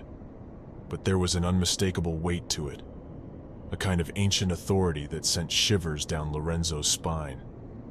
"You have entered the endless library," the archivist said, its voice echoing through the shelves. "You seek knowledge. All who come here do. Lorenzo struggled to find his voice. I'm a researcher. I was invited to study the books here. The archivist's head tilted further, the mask of pages rustling slightly. You were drawn by the allure of forbidden knowledge. You wish to know what others have not dared to seek. Yes, I came to learn, Lorenzo stammered, though his voice faltered. But I didn't expect this. The archivist moved closer, its cloak brushing the floor with a faint hiss. Knowledge comes at a price. Those who enter the endless library do not leave unchanged. Lorenzo took a step back, his hands trembling. I don't understand. I was just reading, the archivist interrupted. You wish to read the books that no one else has seen. But some books are not meant to be read. Some knowledge is too dangerous, too consuming. And those who seek it are bound to it forever. Lorenzo's heart raced. The meaning of the archivist's words was becoming clear, but he didn't want to believe it. I don't want to stay here. I didn't know. You have already begun, the archivist said, its voice calm and steady. The library has chosen you. Lorenzo's eyes darted to the shelves around him, the rows of books that now seemed to stretch on for eternity. The air felt heavier, more oppressive, and he realized with a sickening dread that the shelves were shifting again, closing in around him, trapping him in the labyrinth. You don't have to stay, the archivist continued, its quill fingers twitching slightly. But you must make a choice. What choice? Lorenzo asked, his voice barely above a whisper. The archivist reached out with one long finger, its quill hovering inches from Lorenzo's face. You may leave, but only if you find the book that holds your story. Lorenzo frowned, confusion mingling with his fear. My story. Every soul who enters the endless library becomes a part of it, the archivist explained. Their lives, their memories, their thoughts, all bound within its pages. Find your book and you may leave, but if you do not, you will remain here forever. Lorenzo's stomach twisted with dread. The idea of his life being reduced to words on a page, trapped in this dark, endless labyrinth, was horrifying. But if that was his only way out, how do I find it? He asked, his voice shaking. The archivist stepped back, its cloak rustling like dry leaves. The library will show you the way, but beware. Once you begin to read, the pages will turn, and the more you read, the closer you come to becoming one of its stories. Lorenzo's mind raced. He had no choice but to accept. Staying here, wandering the shelves aimlessly, wasn't an option. He had to find his book, had to escape before the library claimed him. I'll do it, he said, his voice firmer now, though his hands still trembled. The archivist nodded slowly, its mask of pages shifting slightly as though it were smiling beneath the surface. Then begin your search. With that, the archivist turned and disappeared into the shadows, leaving Lorenzo alone in the maze of shelves. For a moment, he stood there, his heart pounding in his chest, the weight of what he had just agreed to sinking in. He had to find his book, his life, his story, before the library consumed him. Taking a deep breath, Lorenzo began to move. He wandered through the endless rows of shelves, his eyes scanning the spines of the books for any sign of something familiar. But the titles were written in strange, twisting languages, their meanings slipping through his mind like water through his fingers. As he moved deeper into the library, the air grew colder, the silence more oppressive. Every now and then, he caught glimpses of movement in the corners of his vision, shadows flickering between the shelves, as though the library itself were watching him. After what felt like hours, Lorenzo came to a stop in front of a narrow shelf near the back of the library. His eyes landed on a small, unassuming book, its cover worn and faded. Unlike the others, the title was in Italian, and as he read it, his heart skipped a beat. La vita di Lorenzo Vescovi, ***, the life of Lorenzo Vescovi. His hands trembled as he reached for the book, his fingers brushing the spine. The moment he touched it, a strange warmth spread through his body, and a soft hum filled the air. He pulled the book from the shelf, his breath catching in his throat as he opened the cover. The first page was blank, but as he turned to the second, words began to appear. His words. It was the story of his life, written in perfect detail. Every memory, every thought, every moment was recorded on the pages, as though the book had been following him from birth. He turned the pages faster, his eyes scanning the familiar lines. The more he read, the more vivid the memories became, until it felt as though he were reliving them all at once. And then he reached the final page. It was blank. Lorenzo's heart raced as he stared at the empty page, his mind reeling. His life wasn't over. He was still alive. But the book was unfinished, and without an ending, he couldn't leave. The library had trapped him, just as the archivist had warned. He slammed the book shut, his hands trembling. He needed to find a way to finish the story, to give it an ending, but how? He couldn't write it himself. He had no pen, no ink, and even if he did, he wasn't sure the library would allow it. And then, in the silence, he heard the soft scrape of footsteps. The archivist was coming. Part 3. The final page. Panic surged through Lorenzo as the sound of footsteps drew closer. He gripped the book tightly, his mind racing. He had found his story, but it was incomplete, and without an ending, he was trapped. The library had no intention of letting him go. His heart pounded in his chest as the archivist emerged from the shadows once more. The towering figure moved slowly, its quill-tipped fingers twitching in anticipation, its mask of pages rustling softly in the still air. "Did you find what you were looking for?" the archivist asked, its voice soft and chilling. Lorenzo held up the book, his hands trembling. It's my story, but it's not finished. The last page is blank."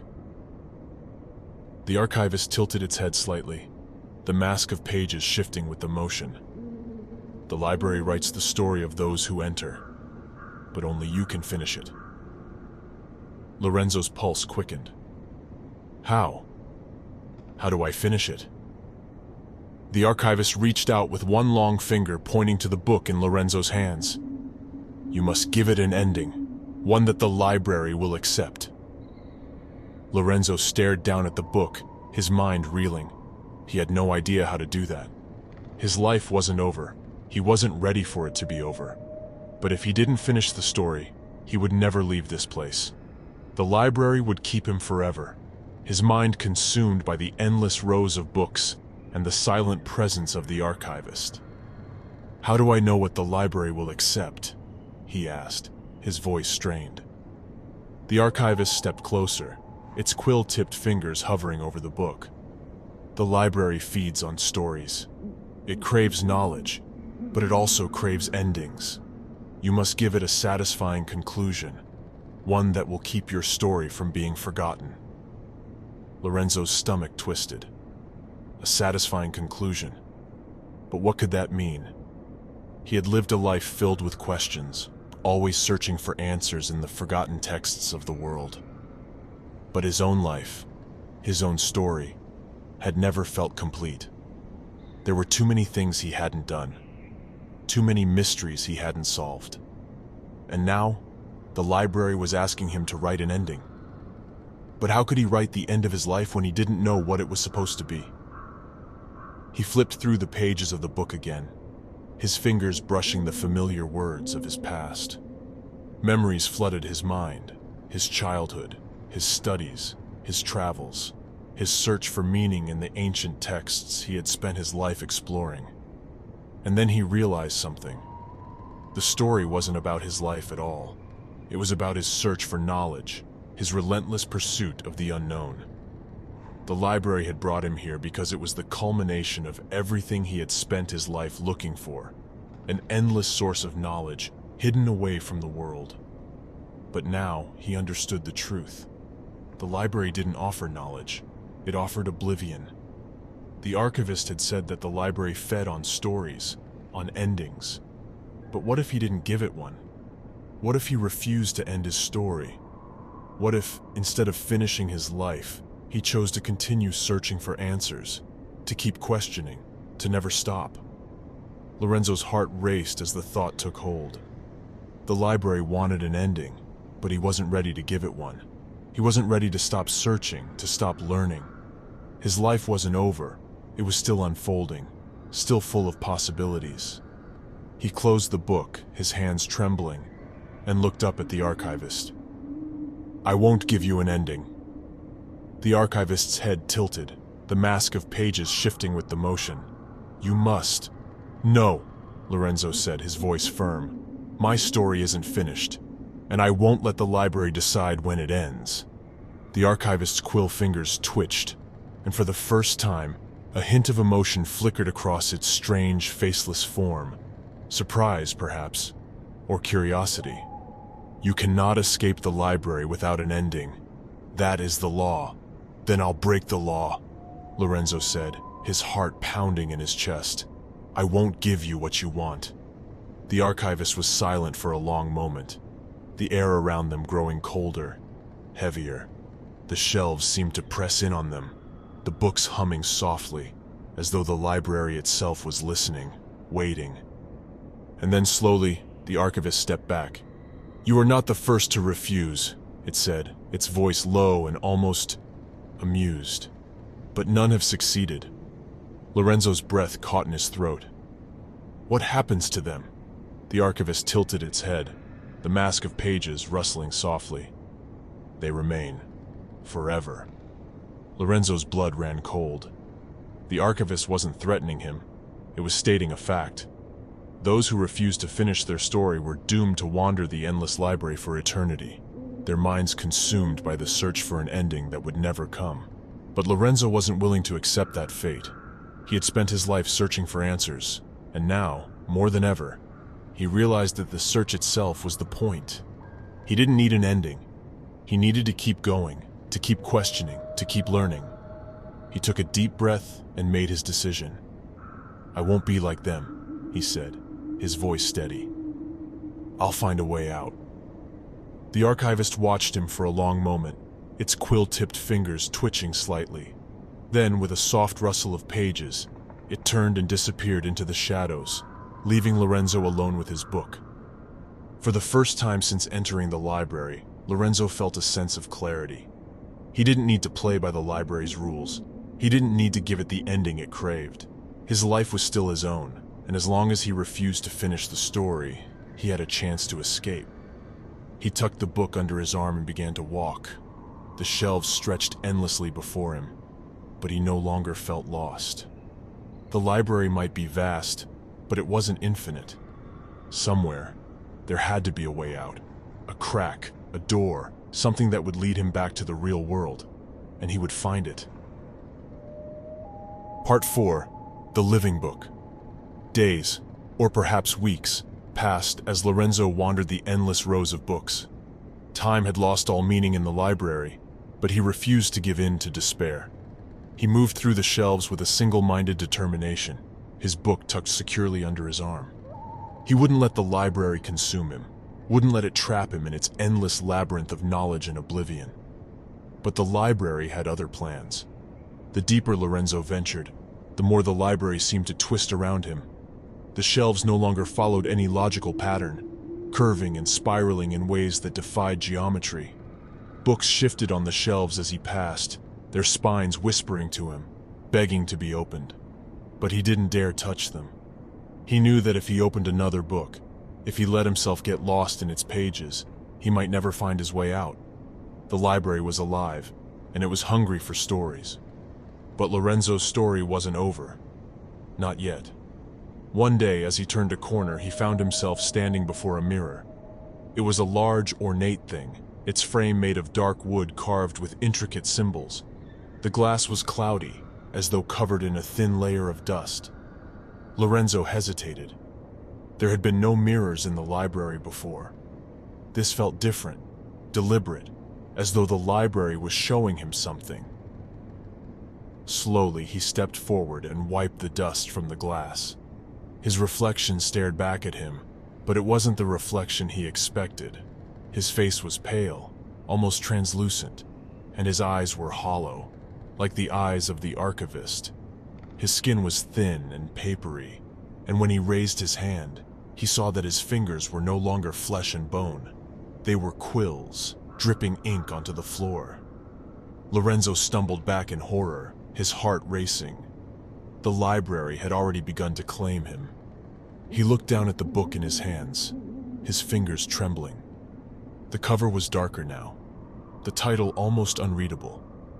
The book had been growing heavier with each passing day, its pages filling with new words, words he hadn't written. But they were his words, nonetheless. His story was still being written, but it wasn't his story anymore.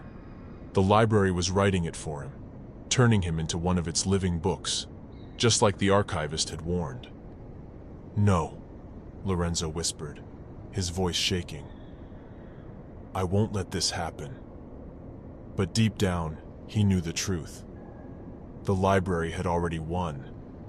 His story wasn't over, but it never would be. He would wander the endless library forever, his mind consumed by the search for an escape that didn't exist. His book would never be finished, and he would never leave. The mirror flickered, and for a brief moment, Lorenzo saw another figure standing behind him, the archivist, watching him with hollow eyes. "You are one of us now," it whispered. And in that moment, Lorenzo understood. He was no longer searching for his story. He was the story, the end. Story 5. The Plague Ship. Location: SS Concordia, drifting in the Black Sea near Romania.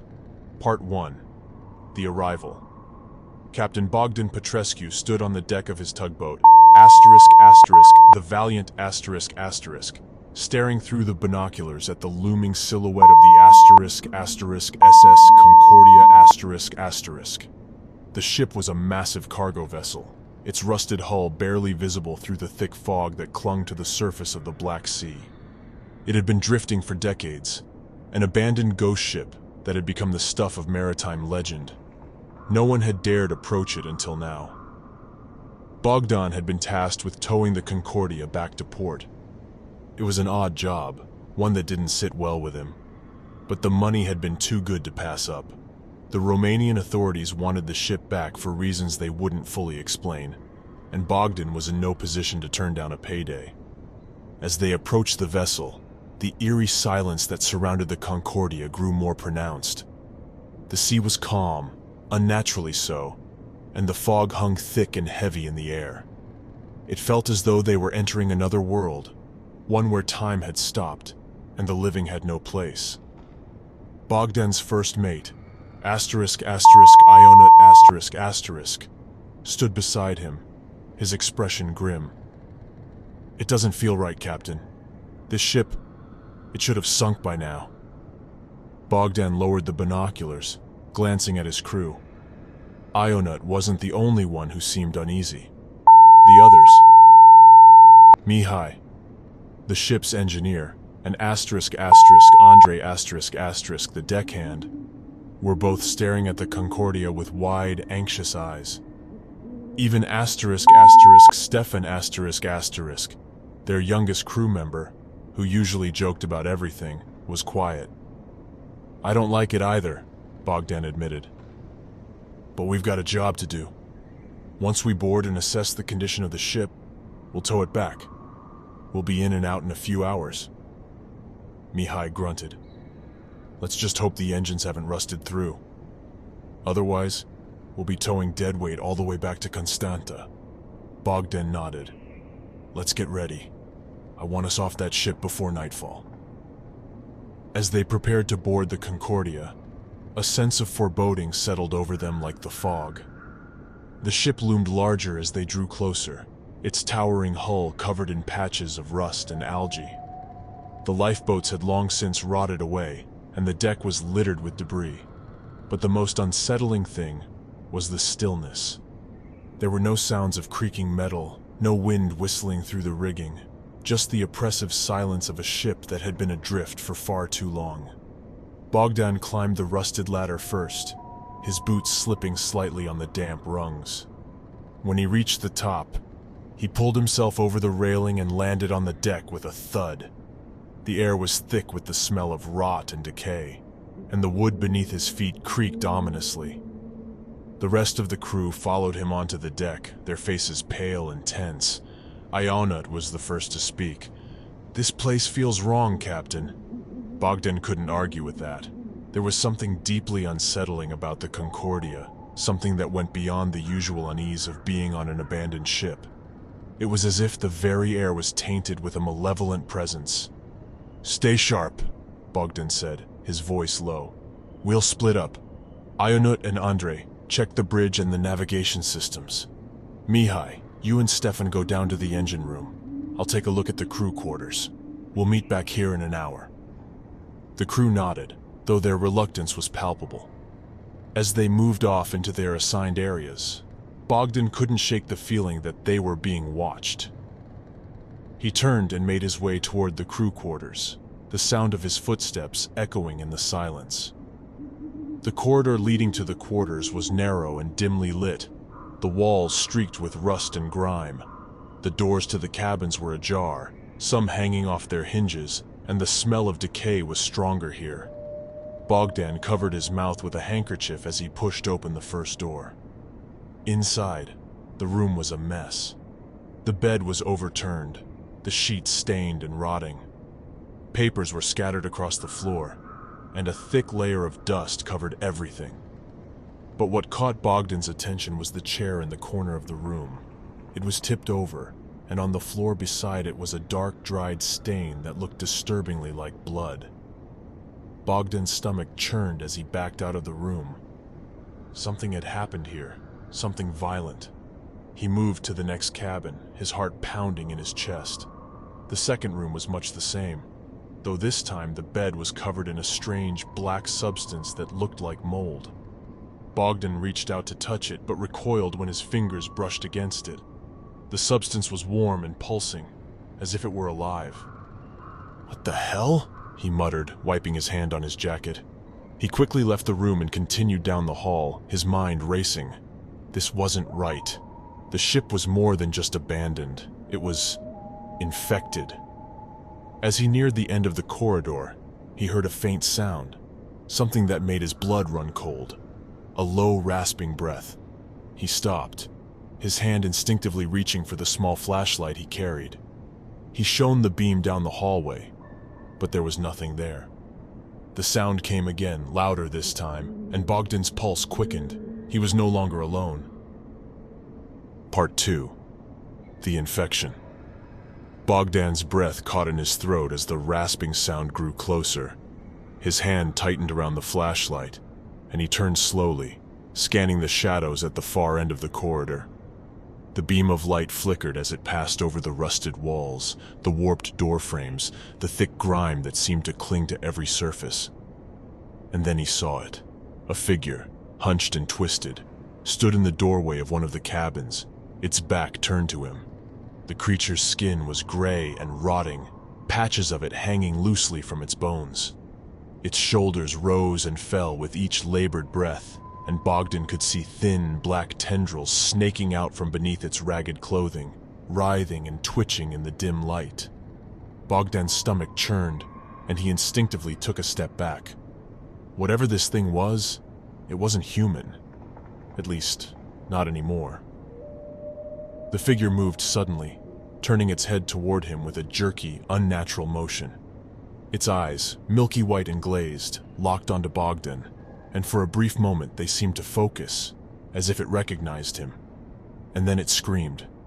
The sound was horrific, a high-pitched wail that echoed through the narrow corridor, sending a wave of terror crashing over Bogdan. He stumbled back, his heart pounding in his chest as the creature lunged toward him, its bony hands outstretched. Without thinking, Bogdan turned and ran. His boots pounded against the rusted floor as he sprinted down the corridor, the creature's rasping breaths and wet footsteps following close behind. The ship's narrow hallways seemed to twist and stretch, leading him deeper into the labyrinth of the Concordia's interior. The air grew heavier, the smell of rot and decay more overpowering with each step. He reached a junction and turned sharply, throwing himself against the wall as the creature skidded past, its limbs flailing wildly. Bogdan pressed his back against the cold metal, his breath coming in ragged gasps. His heart raced as he peeked around the corner. The creature was gone, but the rasping breaths continued, echoing from the darkened hallways like a distant death rattle. Bogdan pressed his hand to his chest, trying to calm the frantic beating of his heart. Whatever that thing was, it had once been a crew member, but now it was something else entirely.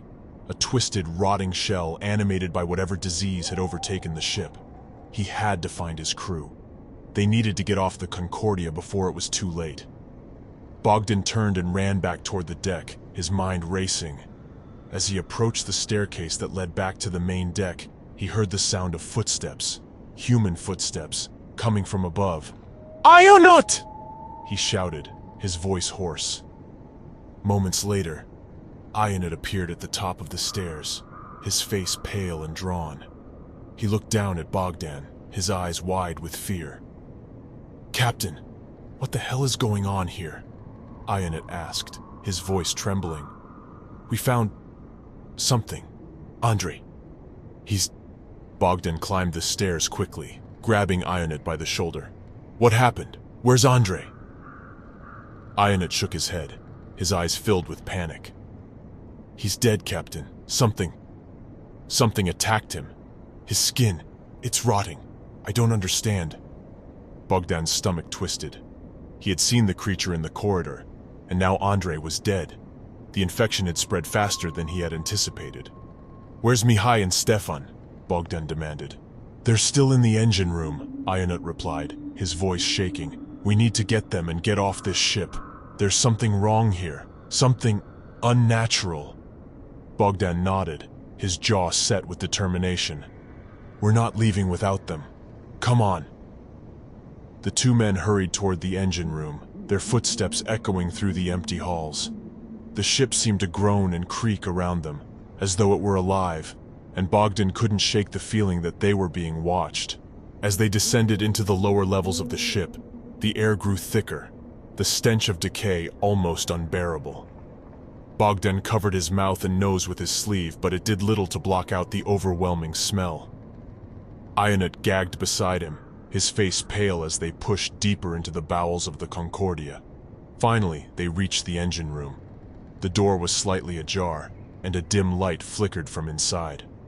Bogdan pushed the door open, and his heart sank. Mihai was slumped against the far wall, his body twisted at an unnatural angle. His skin had turned a sickly gray, and his chest was covered in the same black tendrils Bogdan had seen on the creature earlier. They writhed and pulsed beneath his skin, burrowing deeper into his flesh. Stefan was crouched beside him, his face pale and streaked with sweat. His hands were trembling as he tried to stop the infection from spreading. But it was too late. Mihai was already gone. "Captain," Stefan whispered, his voice barely audible. "It's spreading. It got him." Bogdan's heart pounded in his chest as he knelt beside Mihai, his hand hovering over the man's body. The tendrils were still moving, still alive, even though Mihai wasn't. It was as if the parasite was controlling his body, feeding on his flesh and turning him into something else. "We need to get out of here," Ionut said, his voice filled with fear. "Whatever this is, it's going to kill all of us." Bogdan nodded, his mind racing. "We can't take him with us. The infection will spread. We have to leave him." Stefan looked up, his eyes filled with tears. "But he's not," Bogdan said firmly. "We don't have time. If we stay, we'll end up like him." Stefan hesitated for a moment, then nodded, his face twisted with grief. He stood, his body shaking, and followed Bogdan and Ionut out of the engine room. As they made their way back to the deck, the ship seemed to come alive around them. The walls creaked and groaned. the air filled with the sound of rasping breaths and shuffling footsteps. The infected crew were waking up, their twisted, rotting bodies moving through the corridors searching for new hosts. They had to get off the Concordia before it was too late. Part 3. The Flesh Blight. The moment Bogdan, Ionut, and Stefan reached the deck, they were greeted by a horrific sight. The infected crew were everywhere. Their bodies were twisted and decayed, their skin peeling away in ragged strips to reveal the writhing black tendrils beneath. Some of them were little more than skeletons, their flesh hanging loosely from their bones, while others still had patches of skin clinging to their rotting forms. Their eyes, if they still had eyes, were glazed and lifeless, their mouths hanging open in silent screams. Bogdan's heart pounded in his chest as he realized they were surrounded. "We need to get to the lifeboat," he whispered, his voice tight with fear. Ionut nodded, his hand resting on the rusted metal railing as he scanned the deck. "It's on the port side. If we can get there without drawing attention, we might have a chance." Stefan was pale and trembling, his eyes wide with terror. "What about the tugboat? We can't leave it behind." Bogdan shook his head. "We don't have time. The lifeboat is our only chance. If we try to get to the tug, we'll be overrun." Stefan swallowed hard but didn't argue. The three of them crouched low, moving silently across the deck as they tried to avoid the infected crew. The creatures shuffled aimlessly, their movements slow and jerky, but there were too many of them to risk a direct confrontation. As they made their way toward the port side, Bogdan noticed something strange. The black tendrils that covered the infected crew weren't just feeding on their flesh. They were connecting them, spreading between their bodies like a living network. It was as if the entire ship had become infected, the parasite running through every inch of the Concordia, controlling its movements, its life. The flesh blight. Bogdan's stomach twisted with disgust. The parasite wasn't just killing the crew, it was turning them into part of the ship itself. The tendrils spread through the metal, through the pipes and wiring, fusing the ship and its crew into one grotesque organism.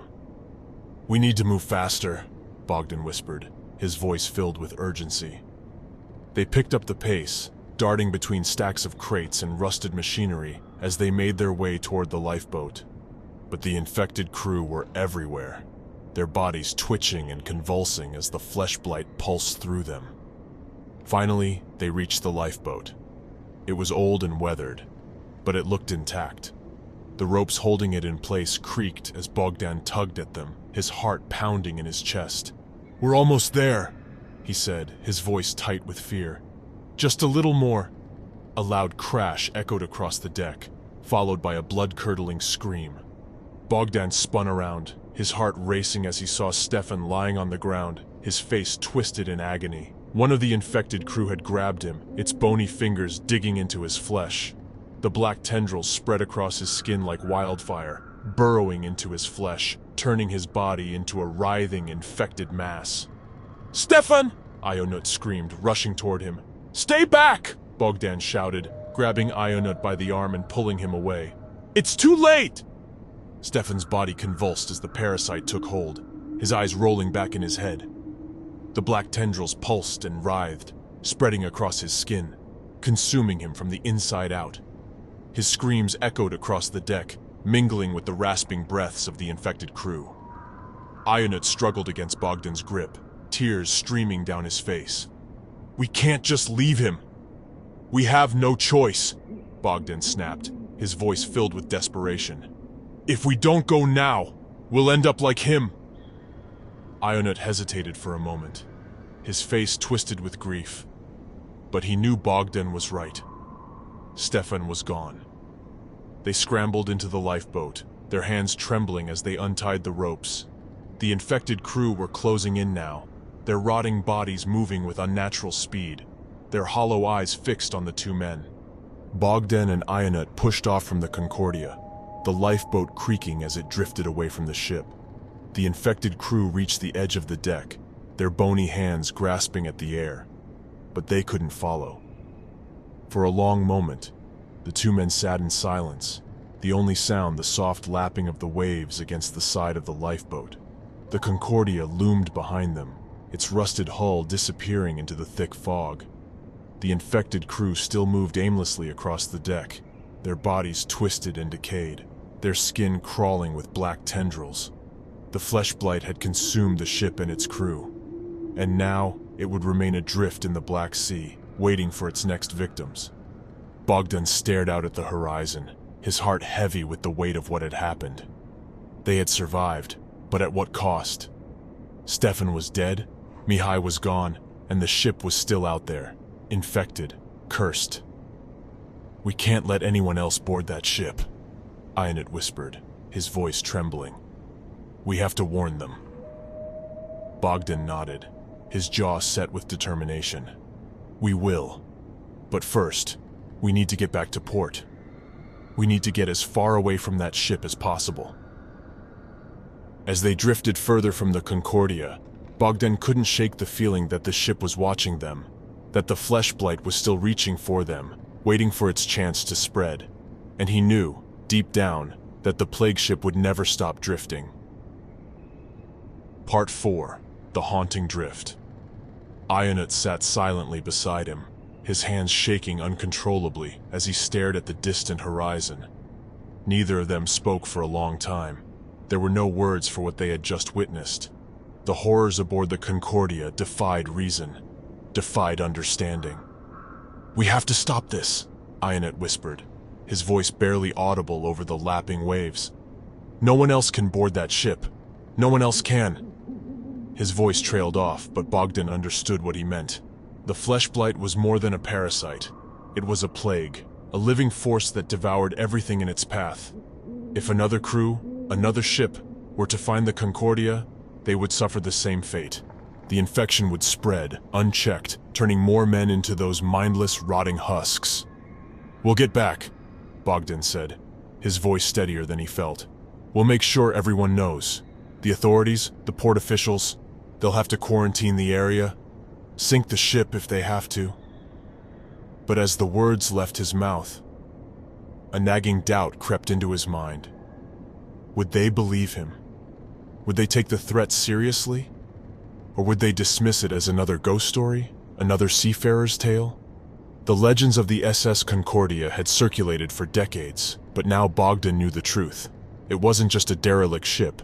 It was a breeding ground for an unspeakable infection. "We have to warn them," Ionut repeated, more firmly this time. "Before it's too late." Bogdan nodded, though his mind was racing. How would they explain what had happened? Would anyone listen to their story? Or would they be dismissed as madmen driven insane by fear and isolation? He glanced back at the horizon, where the Concordia had vanished into the fog. The ship was drifting, aimless yet patient, waiting for its next victims. Even now, Bogdan could feel its presence, like a shadow lurking just beyond the edges of his consciousness. The flesh blight wasn't done. It was still hungry, still waiting. "We'll do everything we can," Bogdan said, his voice filled with a grim determination. "We won't let this spread." They fell silent again, both men lost in their thoughts. The lifeboat continued to drift, the water calm and indifferent to the horrors that had unfolded. But even as they moved further away from the ship, Bogdan couldn't shake the feeling that they weren't alone. It was as though the infection had left a mark on them, a lingering presence that clung to their skin like a shadow. He glanced down at his hands, half expecting to see the black tendrils crawling across his flesh. Nothing. Yet.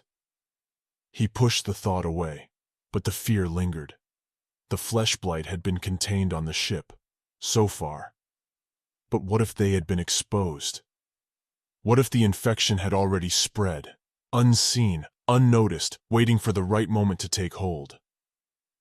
"Ionut," Bogdan said quietly, his voice barely above a whisper. "When we get back, we need to be checked, every part of us.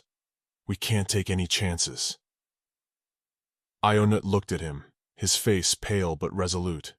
"I know." They drifted in silence for what felt like hours, the sound of the waves lulling them into a tense, uneasy calm.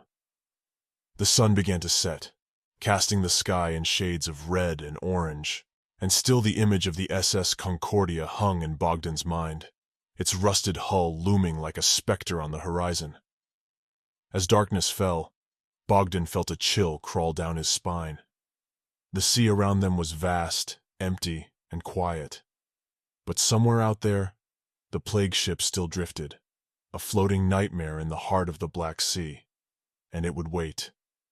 Wait for the next crew, the next ship to cross its path. The SS Concordia would never stop drifting, and the flesh blight would never stop spreading. The end.